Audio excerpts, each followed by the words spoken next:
നീലാകാശവും കടന്നു ഞാൻ പോകും,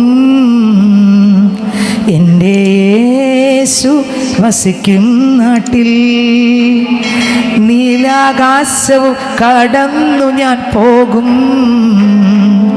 എൻ്റെ യേശു വസിക്കും നാട്ടിൽ. ചേർന്നിടും ഞാൻ ശുദ്ധരൊത്ത്, ചേർന്നിടും ഞാൻ ശുദ്ധരൊത്ത്, പാടിയിടും രക്ഷയിൻ ഗാനം, പാടിയിടും രക്ഷയിൻ ഗാനം. നീലാകാശവും കടന്നു ഞാൻ പോകും, എൻ്റെ യേശു വസിക്കും നാട്ടിൽ.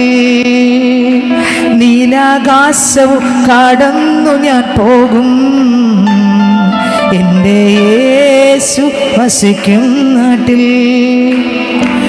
എന്നെ സ്നേഹിച്ചു ജീവൻ തന്നവൻ നാഥൻ, മേഘത്തിൽ എന്നെ ചെപ്പാൻ വീണ്ടും വന്നിടും. എന്നെ സ്നേഹിച്ചു നാഥൻ, എന്നെ സ്നേഹിച്ചു ജീവൻ തന്നവൻ നാഥൻ, മേഘത്തിൽ എന്നെ ചെപ്പാൻ വീണ്ടും വന്നിടും. എന്നെ സ്നേഹിച്ചു നാഥൻ. വാനിൽ കാഹളനാദം മുഴങ്ങുമന്നാളിൽ ചേർന്നിടും പ്രിയനൊത്തുനാ. വാനിൽ കാഹളനാദം മുഴങ്ങുമന്നാളിൽ ചേർന്നിടും പ്രിയനൊത്തുനാ. ചേർന്നിടും ഞാൻ ശുദ്ധരൊത്ത്, ചേർന്നിടും ഞാൻ ശുദ്ധരൊത്ത്, പാടിയിടും രക്ഷയിൻ ഗാനം, പാടിയിടും രക്ഷയിൻ ഗാനം. നീലാകാശവും കടന്നു ഞാൻ പോകും, എൻ്റെ യേശു വസിക്കും നാട്ടിൽ. നീലാകാശവും കടന്നു ഞാൻ പോകും, എൻ്റെ യേശു വസിക്കും നാട്ടിൽ. ചേർന്നിടും ഞാൻ ശുദ്ധരൊത്ത്, ചേർന്നിടും ഞാൻ ശുദ്ധരൊത്ത്, പാടിയിടും രക്ഷയിൻ ഗാനം, പാടിയിടും രക്ഷയിൻ ഗാനം. ഇന്നു കാണുന്നതെല്ലാം നശ്വരമെന്നാൽ അഴിയാത്ത നിത്യസ്വർഗം ദൈവം തന്നിടും. അഴിയാത്ത സ്വർഗം. ഇന്നു കാണുന്നതെല്ലാം നശ്വരമെന്നാൽ അഴിയാത്ത നിത്യസ്വർഗം ദൈവം തന്നിടും. അഴിയാത്ത സ്വർഗം.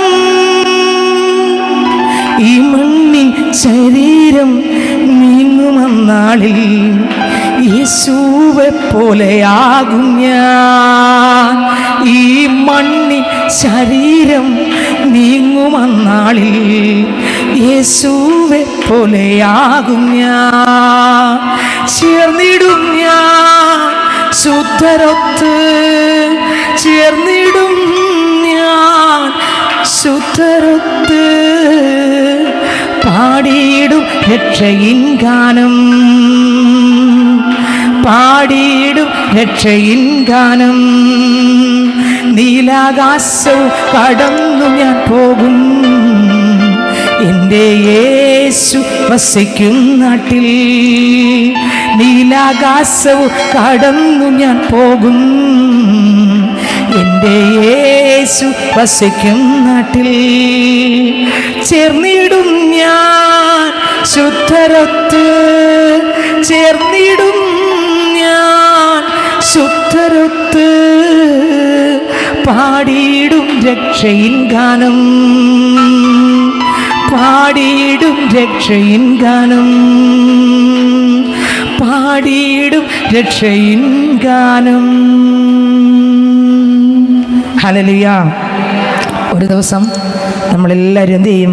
കർത്താവിൻ്റെ രാജ്യത്തിൽ കയറിപ്പോകും. ഹല്ലേലൂയ. ഈ ശരീരമെല്ലാം ഇവിടെ ഉപേക്ഷിച്ച് മറ്റൊരു ശരീരം പ്രാപിച്ച് കർത്താവിൻ്റെ രാജ്യത്തിലേക്ക് കയറിപ്പോകും. നമുക്കറിഞ്ഞൂടാ അത് എന്നാണ് എപ്പോഴാണ് എന്ന് നമുക്കറിയുന്നില്ല. പക്ഷേ ഒരു ദിവസം ഇതെല്ലാം സംഭവിക്കും. സ്തോത്രം. യേശുവെ പോലെ ആകുമല്ലേ ആ പാട്ടിൻ്റെ ഇത്ര ആഴമായ അർത്ഥം. സ്തോത്രം. ഈ ലോകത്തിൽ നമ്മുടെ ജീവിതം 4 വിരൽ നീളമാണ്. ഈ ജീവിതം കഴിയുമ്പോൾ മറ്റൊരു ജീവിതമുണ്ട്. അത് യുഗായുഗം അവസാനിക്കാത്ത ഒരു ജീവിതം. അതിനു വേണ്ടിയുള്ള ഒരുക്കമാണ് ഈ ഭൂമിയിൽ നടക്കുന്നത്. ഈ ഭൂമിയിൽ ഒരു ദൈവ പൈതലിനെ കുറിച്ച് പറയുമ്പോൾ ഒരു ദൈവ പൈതലിന് ഈ ഭൂമിയിൽ ഒരുക്കം മാത്രമേ നടക്കുന്നുള്ളൂ. ദൈവത്തിന് സ്തോത്രം. അപ്പോൾ വേദപുസ്തകം നമ്മൾ ധ്യാനിക്കുമ്പോൾ ഗലാത്യർക്കെഴുതിയ ലേഖനം അതിൻ്റെ 2-ാം അധ്യായം വായിക്കുമ്പോൾ ഗലാത്യർക്കെഴുതിയ ദൈവത്തിന് സ്തോത്രം. ഗലാത്യർക്കെഴുതിയ ലേഖനം വായിക്കുമ്പോൾ അതിൻ്റെ 1-ാം അധ്യായം അതിൻ്റെ 10-ാം വാക്യം വായിക്കുമ്പോൾ ഗലാത്യർക്കെഴുതിയ ലേഖനം അതിൻ്റെ 1-ാം അധ്യായം 10-ാം വാക്യം വായിക്കുമ്പോൾ വായിച്ചേ. ഇപ്പോൾ ഞാൻ മനുഷ്യരെയോ ദൈവത്തെയോ സന്തോഷിപ്പിക്കുന്നത് അല്ല, ഞാൻ മനുഷ്യരെ പ്രസാദിപ്പിക്കാൻ നോക്കുന്നുവോ? ഇന്ന് ഞാൻ മനുഷ്യരെ പ്രസാദിപ്പിക്കുന്നു എങ്കിൽ ക്രിസ്തുവിന്റെ ദാസനായിരിക്കയില്ല. ക്രിസ്തുവിന്റെ ദാസൻ ആയിരിക്കില്ല. അപ്പോൾ അതിൽ എഴുതിയിരിക്കുകയാണ് അപ്പോസ്തലനാകുന്ന പൗലോസ്, ഇപ്പോൾ ഞാൻ മനുഷ്യരെയോ ദൈവത്തെയോ സന്തോഷിപ്പിക്കുന്നത് അല്ല, ഞാൻ മനുഷ്യരെ പ്രസാദിപ്പാൻ നോക്കുന്നുവോ? ഇന്ന് ഞാൻ മനുഷ്യരെ പ്രസാദിപ്പിക്കുന്നു എങ്കിൽ ക്രിസ്തുവിൻ്റെ ദാസനായിരിക്കയില്ല. ദൈവത്തിന് സ്തോത്രം. അപ്പോൾ ഈ ലോകത്തിൽ 2 കൂട്ടരുണ്ട്. ഒന്ന് ദൈവത്തെ പ്രസാദിപ്പിക്കുന്നവരും, 2 മനുഷ്യരെ പ്രസാദിപ്പിക്കുന്നവരും. ദൈവത്തിന് സ്തോത്രം. ദൈവത്തെ പ്രസാദിപ്പിക്കുന്നവരുമുണ്ട്, മനുഷ്യരെ പ്രസാദിപ്പിക്കുന്നവരുമുണ്ട്. നമ്മളൊക്കെ വ്യത്യസ്തമായ വിഷയത്തോടും ഭാരത്തോടും ഒക്കെ സ്തോത്രം കടന്നു വന്നായിരിക്കാം നമ്മൾ ആരാധനയ്ക്കകത്തിരിക്കുന്നത്. ദൈവത്തിന് സ്തോത്രം.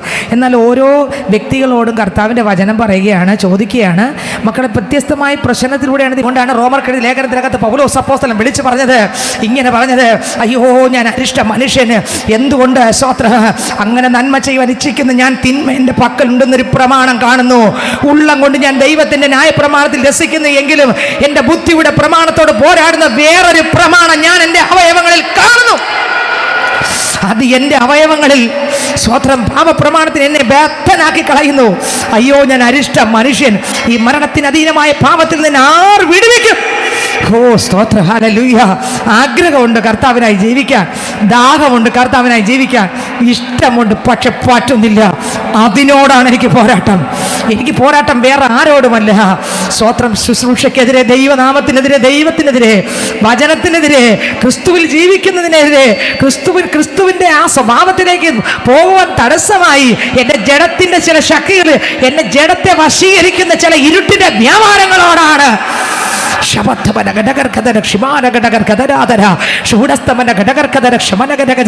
ഇന്ന് പകൽക്കാല ആലയത്തിനകത്ത് വലിയൊരു വിടുതൽ ഇറങ്ങുകയാണ്. അപ്പോസ്തലൻ പറയുന്ന ആഗ്രഹമുണ്ട്, പക്ഷെ എനിക്ക് പറ്റുന്നില്ല, ഭയങ്കര ദാഹമുണ്ട്. സ്തോത്രം. അതിനകത്ത് എഴുതിയിരിക്കുന്നു, സ്തോത്രം, പാപം അത്രേ എന്നിൽ വസിക്കുന്നു, ആകയാൽ അതിനെ പ്രവർത്തിക്കുന്ന ഞാനല്ല, എന്നിൽ വസിക്കുന്ന പാപം ഞാൻ ഇച്ഛിക്കാത്തതിനെ ചെയ്യുന്നുവെങ്കിലോ ന്യായപ്രമാണം നല്ലതെന്ന് ഞാൻ സമ്മതിക്കുന്നു, ആകയാൽ അതിനെ പ്രവർത്തിക്കുന്ന ഞാനല്ല, എന്നിൽ വസിക്കുന്ന പാപം അത്രേ എന്നിൽ എന്ന് വച്ചാൽ സ്തോത്രം എൻ്റെ ജഡത്തിൽ നന്മ വസിക്കുന്നില്ലെന്ന് ഞാൻ അറിയുന്നു. നന്മ ചെയ്യുവാനുള്ള താല്പര്യം എനിക്കുണ്ട്, പ്രവർത്തിക്കുന്നതോ ഇല്ല. ഞാൻ ചെയ്യുവാൻ ഇച്ഛിക്കുന്ന നന്മ ചെയ്യുന്നില്ലല്ലോ. ഇച്ഛിക്കാത്ത തിന്മയത്രേ പ്രവർത്തിക്കുന്നത്, ഞാൻ ഇച്ഛിക്കാത്തതിനെ ചെയ്യുന്നു എങ്കിലോ അതിനെ പ്രവർത്തിക്കുന്നത് ഞാനല്ല, എന്നിൽ വസിക്കുന്ന പാപമത്രേ. ഞാൻ ഇച്ഛിക്കാത്തതിനെ എന്നിലൂടെ ചെയ്യിപ്പിക്കുന്നത് എന്തോന്നാണ്? എൻ്റെ അകത്ത് വസിക്കുന്ന, അപ്പോൾ സംഭവം അതിനകത്തുള്ളത് കൊണ്ടാണ് കേട്ടോ. എൻ്റെ ഇച്ഛ വേറെയാണ്, പക്ഷെ പാപം എൻ്റെ അകത്ത് വസിക്കുന്നത് കൊണ്ട് ഇച്ഛിക്കുന്നത് ചെയ്യാൻ പറ്റുന്നില്ല, അകത്ത് പാപം വസിക്കുന്നു. ഹല്ലേലൂയ. അതിനകത്ത് എഴുതിയിരിക്കുന്ന കണ്ടോ, ഇച്ഛിക്കുന്നത് കണ്ട, ഞാൻ ചെയ്യുവാൻ ഇച്ഛിക്കുന്ന നന്മ ചെയ്യുന്നില്ലല്ലോ, ഇച്ഛിക്കാത്ത തിന്മയത്രേ പ്രവർത്തിക്കുന്നത്. ഞാൻ ഇച്ഛിക്കാതിനെ പ്രവർത്തിക്കുന്നെങ്കിലോ അതിനെ പ്രവർത്തിക്കുന്നത് ഞാനല്ല, എന്നിൽ വസിക്കുന്ന പാപമത്രേ. അങ്ങനെ നന്മ ചെയ്യുവാൻ ഇച്ഛിക്കുന്ന ഞാൻ തിന്മ എൻ്റെ പക്കൽ ഉണ്ടെന്നൊരു പ്രമാണം കാണുന്നു. ഉള്ളം കൊണ്ട് ഞാൻ ദൈവത്തിൻ്റെ ന്യായപ്രമാണത്തിൽ രസിക്കുന്നു, ഉള്ളം കൊണ്ട് രസിക്കുന്നു, എങ്കിൽ എൻ്റെ ബുദ്ധിയുടെ പ്രമാണത്തോട് പോരാടുന്ന വേറൊരു പ്രമാണം ഞാൻ എൻ്റെ അവയവങ്ങളിൽ കാണുന്നു. കണ്ടോ, ഇതിനോടാണ് എനിക്ക് പോരാട്ടം. ഏതിനോട്? എൻ്റെ അവയവങ്ങൾ, എൻ്റെ ശരീരത്തിൽ, എൻ്റെ ജഡത്തിൽ ദൈവഹിതത്തിന് വിരുദ്ധമായി പൊങ്ങി വരുന്ന, ഉയർന്നു വരുന്ന പ്രപഞ്ച മോഹങ്ങൾ, ലോകത്തിലെ ചില കാര്യങ്ങൾ, അതെൻ്റെ അകത്ത് എന്നിൽ വരികയാണ്. അതിനോടാണ് എനിക്ക് പോരാട്ടം. അവിടെയാണ് ജയമുണ്ടോ നോക്കേണ്ടത്, അവിടെയാണ് ഞാൻ ജയിക്കുന്നോ എന്ന് നോക്കേണ്ടത്.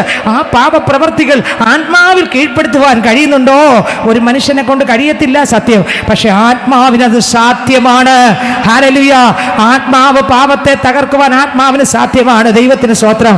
ഇന്ന് ഇതിനകത്തും കർത്താവ് പറയുന്നു, മക്കളെ, നമുക്ക് പോരാട്ടമുള്ളത് നമ്മുടെ രക്തബന്ധുക്കളോടോ നേച്ചത്തോടോ നാട്ടുകാരോടോ സഭയോടല്ല.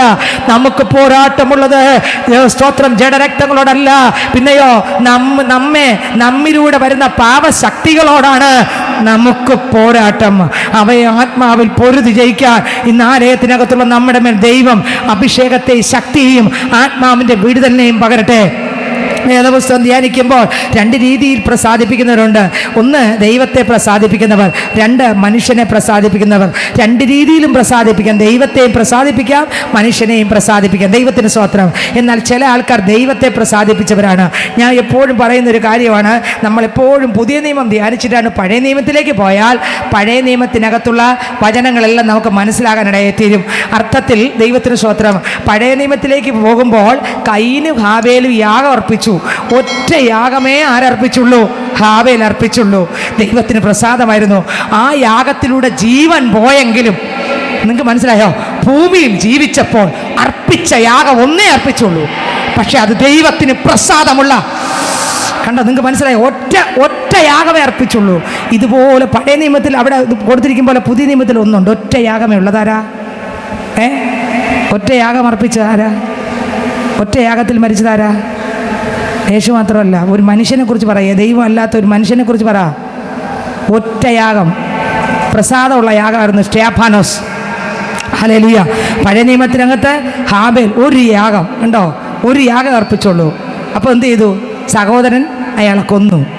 പക്ഷെ ഒറ്റ യാഗമേ അർപ്പിച്ചുള്ളെങ്കിലും 100 മാർക്കും ദൈവം പ്രസാദിച്ചു. ദൈവം സന്തോഷിച്ചു. ദൈവം സന്തോഷിച്ച യാഗമായിരുന്നു. പക്ഷെ നേരെ ഇവിടെ നിന്ന് കർത്താവിൻ്റെ അടുത്ത് പോയെങ്കിലും സ്വത്രം ഭൂമിയിൽ ജീവിച്ചപ്പോൾ ദൈവത്തെ പ്രസാദിപ്പിക്കാൻ കഴിഞ്ഞു. കണ്ടോ? ഇതിൽ പരം വേറെ ഒന്നും ഇല്ല. സ്വത്രം പുതിയ നിയമത്തിലൂടെ അപ്പോസ്തല പ്രവൃത്തി വരുമ്പോൾ സ്റ്റെഫാനോസ് ഒറ്റ പ്രസംഗമേ പ്രസംഗിച്ചുള്ളൂ. പക്ഷെ ദൈവത്തിന് പ്രസാദമുള്ള പ്രസംഗമായിരുന്നു. ഇവിടെ ഒറ്റ പ്രസംഗത്തിൽ എല്ലാവരും കൂടെ കല്ലെറിഞ്ഞ് തീർത്തു. പക്ഷേ പ്രസംഗിച്ച പ്രസംഗം സ്വർഗത്തിൽ പ്രസാദമുള്ളതായിരുന്നു. ഹല്ലേലൂയ. ഇന്ന് ഞാൻ ചോദിക്കട്ടെ, ദൈവത്തെ പ്രസാദിപ്പിക്കുന്ന പ്രസാദമുണ്ട്, മനുഷ്യനെ പ്രസാദിപ്പിക്കുന്ന ആൾക്കാരുമുണ്ട്. ദൈവത്തിന് സ്തോത്രം. ദൈവത്തെ പ്രസാദിപ്പിക്കുന്നവർക്ക് ഒരിക്കലും മനുഷ്യനെ പ്രസാദിപ്പിക്കാൻ പറ്റത്തില്ല. മനുഷ്യർക്കത് പ്രസാദമാകുകയുമില്ല, അവർക്ക് ഇഷ്ടപ്പെടുകയുമില്ല. ദൈവത്തിന് സ്തോത്രം. മനുഷ്യർക്കത് ഇഷ്ടപ്പെടത്തില്ല. ലോകത്തിനത് ഇഷ്ടപ്പെടുന്ന കാര്യമല്ല. ദൈവത്തിന് വേദപുസ്തകത്തിനകത്ത് ഒരുപാട് ഭാഗത്തുണ്ട് മനുഷ്യനെ പ്രസാദിപ്പിച്ചവർ, ദൈവത്തെ പ്രസാദിപ്പിച്ചവർ. ദൈവത്തിന് സ്തോത്രം. എന്നാൽ ഒരു മനുഷ്യൻ, ഞാൻ എപ്പോഴും കൺവെൻഷൻ പ്രസംഗിക്കുമ്പോൾ പറയുന്ന ഒരു വരിയാണ്, ഒരു സ്തോത്രം മനുഷ്യൻ യേശുവിൻ്റെ അടുക്കലേക്ക് വന്നുല്ലേ? ദൈവത്തിന് സ്തോത്രം. കർത്താവ് നിത്യജീവന് വേണ്ടി വന്നുല്ലേ? കർത്താവ് ആ മനുഷ്യനോട് പറഞ്ഞപ്പോൾ ആ മനുഷ്യൻ എന്ത് ചെയ്തു? സകലതും വിറ്റ് ദരിദ്രർക്ക് കൊടുക്കാൻ പറഞ്ഞപ്പോൾ അതോടെ എന്ത് ചെയ്തു? തിരിച്ചു പോയി. പക്ഷേ എന്ന് പറഞ്ഞ് വചനം മാറിയോ? ഇല്ല. കർത്താവ് എന്താണോ നമ്മളിലൂടെ ഉദ്ദേശിക്കുന്നത് അത് ദൈവം ചെയ്തെടുക്കും. ആർക്കൊക്കെയാണോ ഈ ബൈബിളിൽ വചനം എഴുതിയിരിക്കുന്നത് അത് അവരിലൂടെ നിറവേറും. കർത്താവിൻ്റെ വചനം വെറുതെ വന്ന് വെറുതെ പോകത്തില്ല. കർത്താവിൻ്റെ വചനം എല്ലാവർക്കും വേണ്ടിയാണ് കർത്താവ് സംസാരിക്കുന്നെങ്കിൽ പോലും, എന്നാൽ എല്ലാവർക്കല്ല. കൊള്ളേണ്ടവർക്ക് കൊള്ളും, തൊടുത്തേണ്ടവർക്ക് തൊടുത്തും, കത്തേണ്ടവർക്ക് കത്തും, പിടിക്കേണ്ടവർ പിടിക്കപ്പെടും. ആ ചൂണ്ടലിനകത്ത് പിടിക്കപ്പെടും, ക്രിസ്തുവിൻ്റെ അകത്ത് അവർ ചേർക്കപ്പെടും. ഹല്ലേലൂയ.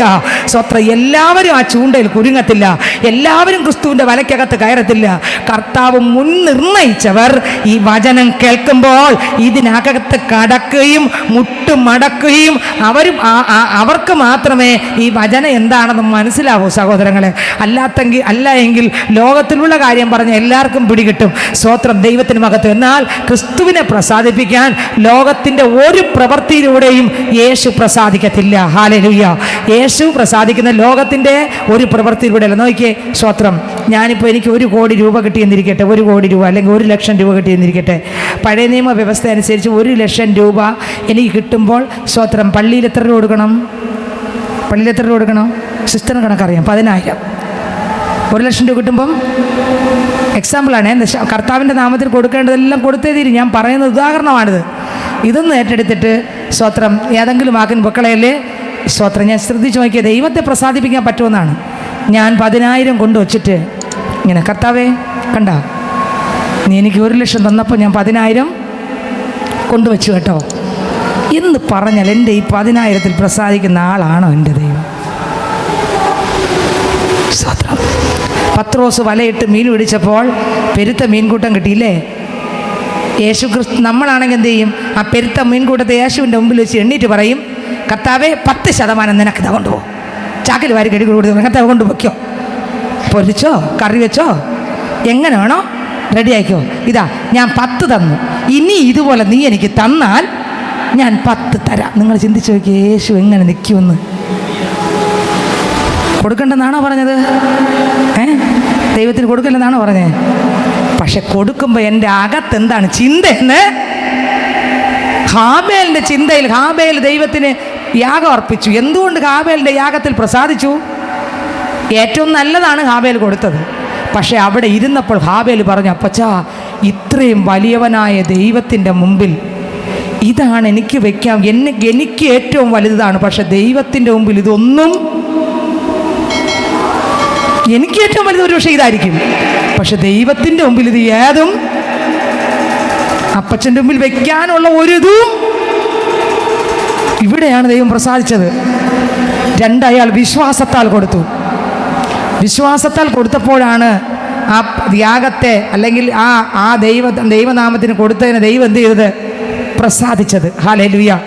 അപ്പോൾ ദൈവം പ്രസാദിക്കാൻ കാരണം വേറെ ഒന്നുമല്ല, പിന്നെ അകത്തുള്ള ചിന്ത. നമ്മളാണെങ്കിൽ പറയും, കർത്താവേ, പത്രോസിൻ്റെ സ്ഥാനത്ത് ഞാനാണെങ്കിൽ പറയും, കർത്താവേ, ഒരുപാട് ദിവസം കൊണ്ട് കഷ്ടപ്പെട്ടിട്ട് മീനൊന്നും കിട്ടിയില്ല, വളരെ ബുദ്ധിമുട്ടാണ്, ഞാൻ ആ മീൻ എണ്ണാൻ നോക്കും, ഇന്നുവരെയും പിടിച്ചിട്ടില്ല അപ്പാ, എന്നാൽ നിനക്കിതാ 10% ഞാൻ തരുമെന്ന് പറഞ്ഞ് ചാക്കിലൊക്കെ കെട്ടി കർത്താവിന് കൊടുത്തിട്ട് കർത്താവിനോട് പറയും, ഇനി ഈ വഴി വന്ന് എന്നെ ഒന്ന് സഹായിക്കണമേ, ഞാൻ നിനക്ക് ഇതുപോലെ 10% വെച്ച് തരാം. അപ്പോഴാ യേശു ആരായ നോക്കിയേ.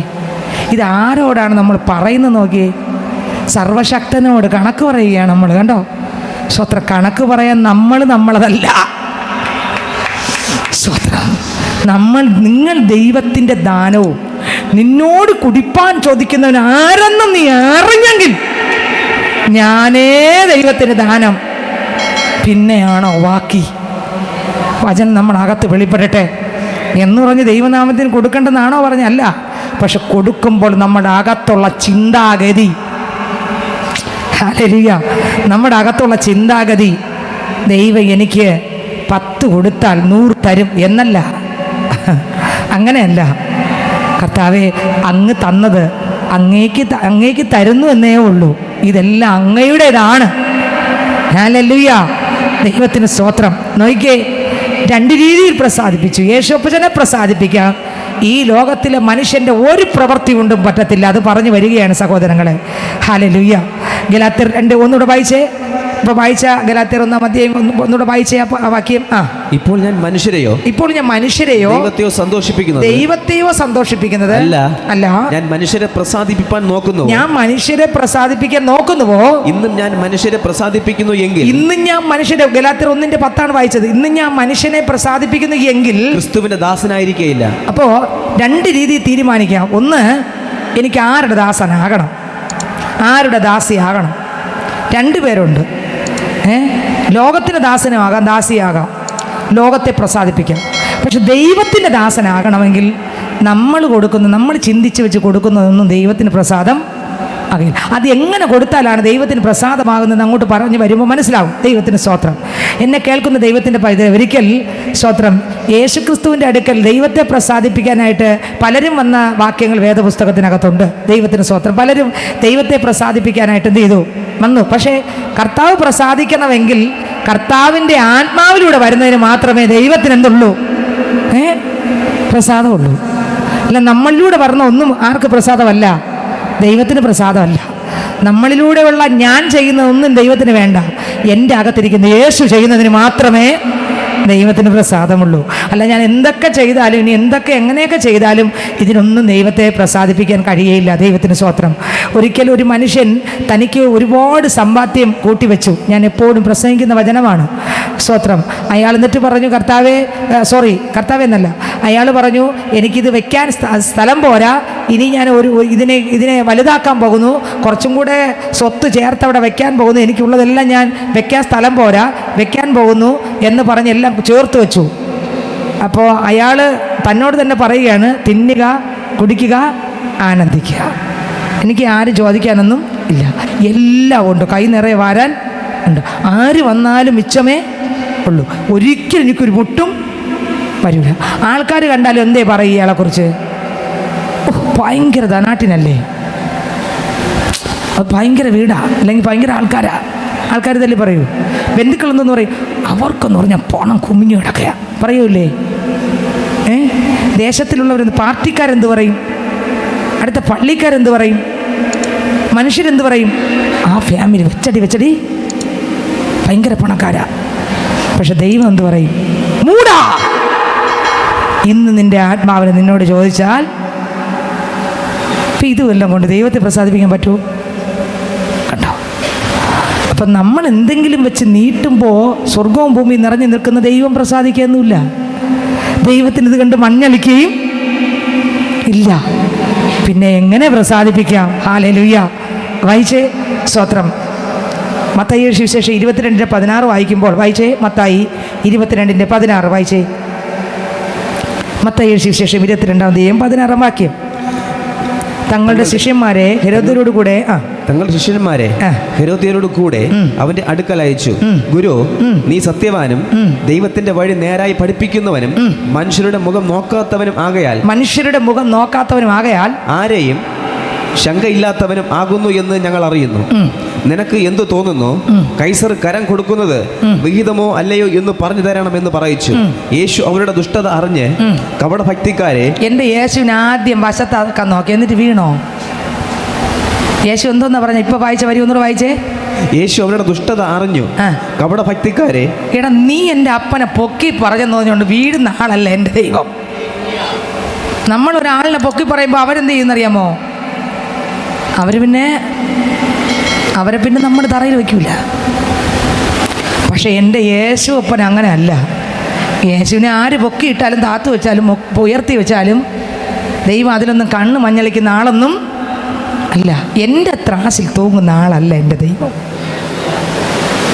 സ്വതന്ത്രം. എൻ്റെ കൈക്ക് ഒതുങ്ങുന്ന ആളും എൻ്റെ ഇഷ്ടത്തിനൊത്തവണ്ണം തുള്ളുന്ന ആളും എൻ്റെ ജഡത്തിൻ്റെ ഇഷ്ടപ്രകാരം വരുന്നവനും അത് ആഗ്രഹിക്കുന്നവനും അല്ല. നമ്മളത് വ്യക്തമായിട്ട് മനസ്സിലാക്കണം. എൻ്റെ താളത്തിന് തുള്ളുന്ന ആളല്ല എൻ്റെ ദൈവം. ഞാൻ പഠിക്കാതെ പരീക്ഷകളിൽ പോകുമ്പോൾ ഞാൻ പ്രാർത്ഥിച്ചുകൊണ്ട് പോയെന്ന് വെച്ചോ, ഉള്ള കോപ്പിയല്ല ഇവിടെ 1 1 1 2 3 നമ്പർ ഇട്ട് വെച്ചിട്ടുണ്ട്. 1-ാം കോപ്പി ഇവിടെ, 2-ാം കോപ്പി ഇവിടെ, 3-ാം കോപ്പി ഇവിടെ, 4 എല്ലാം വെച്ചിട്ടുണ്ട്. ഇവിടെ നിന്ന് പ്രാർത്ഥിച്ചിട്ട് പോയെന്ന് വെച്ചോ, കർത്താവേ ഉപവസിച്ച് പ്രാർത്ഥിച്ചിട്ടാണ് പോയത്. കർത്താവേ ഞാൻ കോപ്പി വെച്ചിട്ടുണ്ട്. അപ്പച്ച 1-ാമത്തെ കോപ്പി ഇവിടെ നിന്ന് എടുക്കാൻ കണക്കിന് 1-ാമത്തെ ക്വസ്റ്റ്യൻ പറട്ടെ, 2-ാമത്തെ കോപ്പി ഇവിടെ നിന്ന് എടുക്കാൻ 2-ാമത്തെ എല്ലാം പ്രാർത്ഥിച്ചുകൊണ്ട് പോയി എന്ന് വെച്ചോ. അവിടെ ചെന്നപ്പോൾ എല്ലാ കോപ്പിയും അതുപോലെ വന്നെന്ന് വെച്ചോ. എന്തായാലും 100 മാർക്കിന് 75 മാർക്കിന് എഴുതി മതി, കിട്ടി. തിരിച്ചു വരുമ്പം ഈ കുട്ടി എന്ത് പറയും? ഓ, ദൈവം കാത്തമ്മ. എന്താ കാത്തേ? ഞാൻ കൊണ്ടുപോയി കോപ്പി പിടിച്ചുമില്ല, എൻ്റെ പ്രാർത്ഥന ദൈവം കേട്ടു. അപ്പം ദൈവം കള്ളനാണോ? അങ്ങനൊരു ദൈവം ഉണ്ടാണ്. അപ്പം അവിടെ കോപ്പി വെച്ചപ്പം പിടിക്കാതാക്കിയ ദൈവം കള്ളൻ ചെയ്തതുകൊണ്ടാണോ? നിങ്ങൾ ചിന്തിച്ച് നോക്കിയേ. നമ്മൾ പറയുന്നിടത്തെല്ലാം ആര് വരണം? ഈ വിശുദ്ധനും സത്യവാനുമായവൻ വരണം. നമ്മളെ അടുക്കലേക്ക്, നമ്മളെ ഇഷ്ടങ്ങൾക്ക് അടുക്കലേക്ക് വിശുദ്ധനും സത്യവാനുമായ ദൈവത്തെ വലിച്ചുകൊണ്ട് പോവുകയാണ്. പക്ഷെ ദൈവം വരികയുമില്ല. നമ്മൾ പറയുന്നു നമ്മളെ കൂടെ ഉണ്ടായിരുന്നു, അതുകൊണ്ട് സത്യം ആൻറ്റി ഞാൻ എല്ലാ കോപ്പി എഴുതി പിടിച്ചുമില്ല, എൻ്റെ അപ്പുറത്തിരുന്നവനെ പൊക്കി, എന്നെ മാത്രം പൊക്കിയില്ല. ആൻറ്റിയുടെ പ്രാർത്ഥന ഉണ്ട്, ശരിയാണോ? അപ്പം ദൈവം ആൻറ്റി പ്രാർത്ഥിച്ചപ്പോൾ അവിടെ ഒന്ന് കോപ്പി പൊക്കാതെ പിടിച്ച് നിർത്തിയിരുന്നോ? എൻ്റെ പൊന്ന് കർത്താവേ, നിങ്ങളൊന്ന് ചിന്തിച്ചു നോക്കിയേ. സ്തോത്രം. ഞാൻ പഠിക്കാതെ പ്രാർത്ഥിച്ചിട്ട് പരീക്ഷയ്ക്ക് പോയാൽ ജയിക്കുമോ തോക്കുമോ? ചിലപ്പം ജയിച്ചെന്ന് വരും, ചിലപ്പം പൊട്ടക്കണ്ണ മാവിലെറിഞ്ഞ പോലെ ചിലപ്പം ജയിച്ചെന്ന് വരും, ചിലപ്പം അപ്പോൾ പറയുന്നത് ആ പള്ളിയിൽ പോയി പ്രാർത്ഥിച്ചിട്ടൊന്നും പ്രാർത്ഥനയൊന്നും ശരിയല്ല. പറഞ്ഞു തരേ. ഇനി അങ്ങനെ ദൈവം ഉണ്ടായിരുന്നെങ്കിൽ ആ പരീക്ഷ ഹോളിലൊന്നും എൻ്റെ കൈ പിടിച്ച് എഴുതിപ്പിക്കില്ലായിരുന്നോ? പഠിച്ചില്ലെങ്കിലും ദൈവത്തിനെല്ലാം അറിയാമല്ലോ. ഉണ്ടോ? അപ്പം കുറ്റമാക്കായി പഠിക്കുന്ന സമയം കൊണ്ടുപോകും. അവിടെ ചെന്നപ്പോൾ ആദ്യം തന്നെ ആ സാറ് പൊക്കി. ഇങ്ങനൊരു ദൈവം ഉണ്ടായിരുന്നെങ്കിൽ എൻ്റെ കോപ്പി വെക്കുമായിരുന്നു. നിങ്ങൾ ചിന്തിച്ച് നോക്കിയേ. അപ്പം നമ്മൾ ആരാധിക്കും ദൈവം ആരെ? കോപ്പി പൊക്കാതെയും ആ സ്തോത്രം അല്ലെങ്കിൽ ആ കാണിക്കപ്പെട്ടിക്കകത്ത് മോഷ്ടിക്കാൻ പോകുമ്പോൾ അവിടെ കാവൽ നിന്ന് നീ എടുത്തുകൊണ്ട് പോ മക്കളെ, ഞാൻ അപ്പോൾ മോഷ്ടിക്കാൻ പോകുന്ന കള്ളന്മാരാദ്യം അവരും പ്രാർത്ഥിക്കും രാവിലെ, കർത്താവേ ഇന്നൊരു 3 പോക്കറ്റ് 1000-ൻ്റെ കിട്ടിയാൽ ഇന്നത്തെ കാര്യം ഓക്കെ. ദൈവം എന്നെ കാത്താൽ ഈ 3000 രൂപയിൽ നിന്ന് 300 രൂപ ആ കാണിക്കപ്പെട്ടിട്ട് കൊണ്ടിട്ടേക്കാം. അപ്പോൾ ഇയാൾ 3 പാക്കറ്റ് അടിച്ചു. എത്ര കിട്ടി? ഒരു 5000 കിട്ടിയെന്ന് വെച്ചോ. വളരെ സന്തോഷമായിട്ട്, ദൈവമേ നീ എന്നെ കാത്തല്ലോ. അപ്പോൾ ഇതേ അത് ദൈവം. അപ്പോൾ അവിടെ കൂട്ടു നിൽക്കുന്ന ദൈവമാണോ? അങ്ങനൊരു ദൈവം ഉണ്ടോ? ഞാൻ ദൈവത്തിൻ്റെ മകളാണ്, എന്നെ ആരെങ്കിലും എന്തെങ്കിലും ചെയ്താൽ അവരനുഭവിച്ച് തീരൂ. അങ്ങനെ ഒരു ദൈവം ഉണ്ടാ? അപ്പോൾ ആ ദൈവം ആര്? ഒന്ന് ചിന്തിച്ചു നോക്കിയേ. എന്നെ ഒരാൾ വഴക്ക് പറഞ്ഞിട്ട് പുറത്തിറങ്ങിയപ്പോൾ ആൾ കല്ലിൽ കാല് തട്ടി മറിഞ്ഞു വീണു. അപ്പോഴേ എനിക്ക് അറിയായിരുന്നു, എന്നെയല്ലേ പറഞ്ഞത്, ഇത് വീഴുമെന്നറിയായിരുന്നു. അപ്പോൾ വീഴിക്കുന്നൊരു ദൈവമുണ്ടോ? നിങ്ങൾ ചിന്തിച്ചു നോക്കി, ഇതിലേതാ സത്യദൈവം? ഹല്ലേലൂയ. വാക്യം ഒന്നുകൂടെ വായിച്ചേ. സ്തോത്രം. ഇപ്പോൾ വായിച്ച വാക്യം ഒന്നുകൂടെ വായിച്ചേ. യേശു അവരുടെ ദുഷ്ടത അറിഞ്ഞു. യേശുവിനെ പൊക്കി പറയാനൊന്നും പോയാൽ യേശുവിൻ്റെ കണ്ണ് മഞ്ഞളിക്കുകയുമില്ല. യെശുവിനെ ഒന്നും കൊടുത്ത് തൃപ്തിപ്പെടുത്താൻ എൻ്റെയോ നിങ്ങളുടെ കയ്യിലില്ല.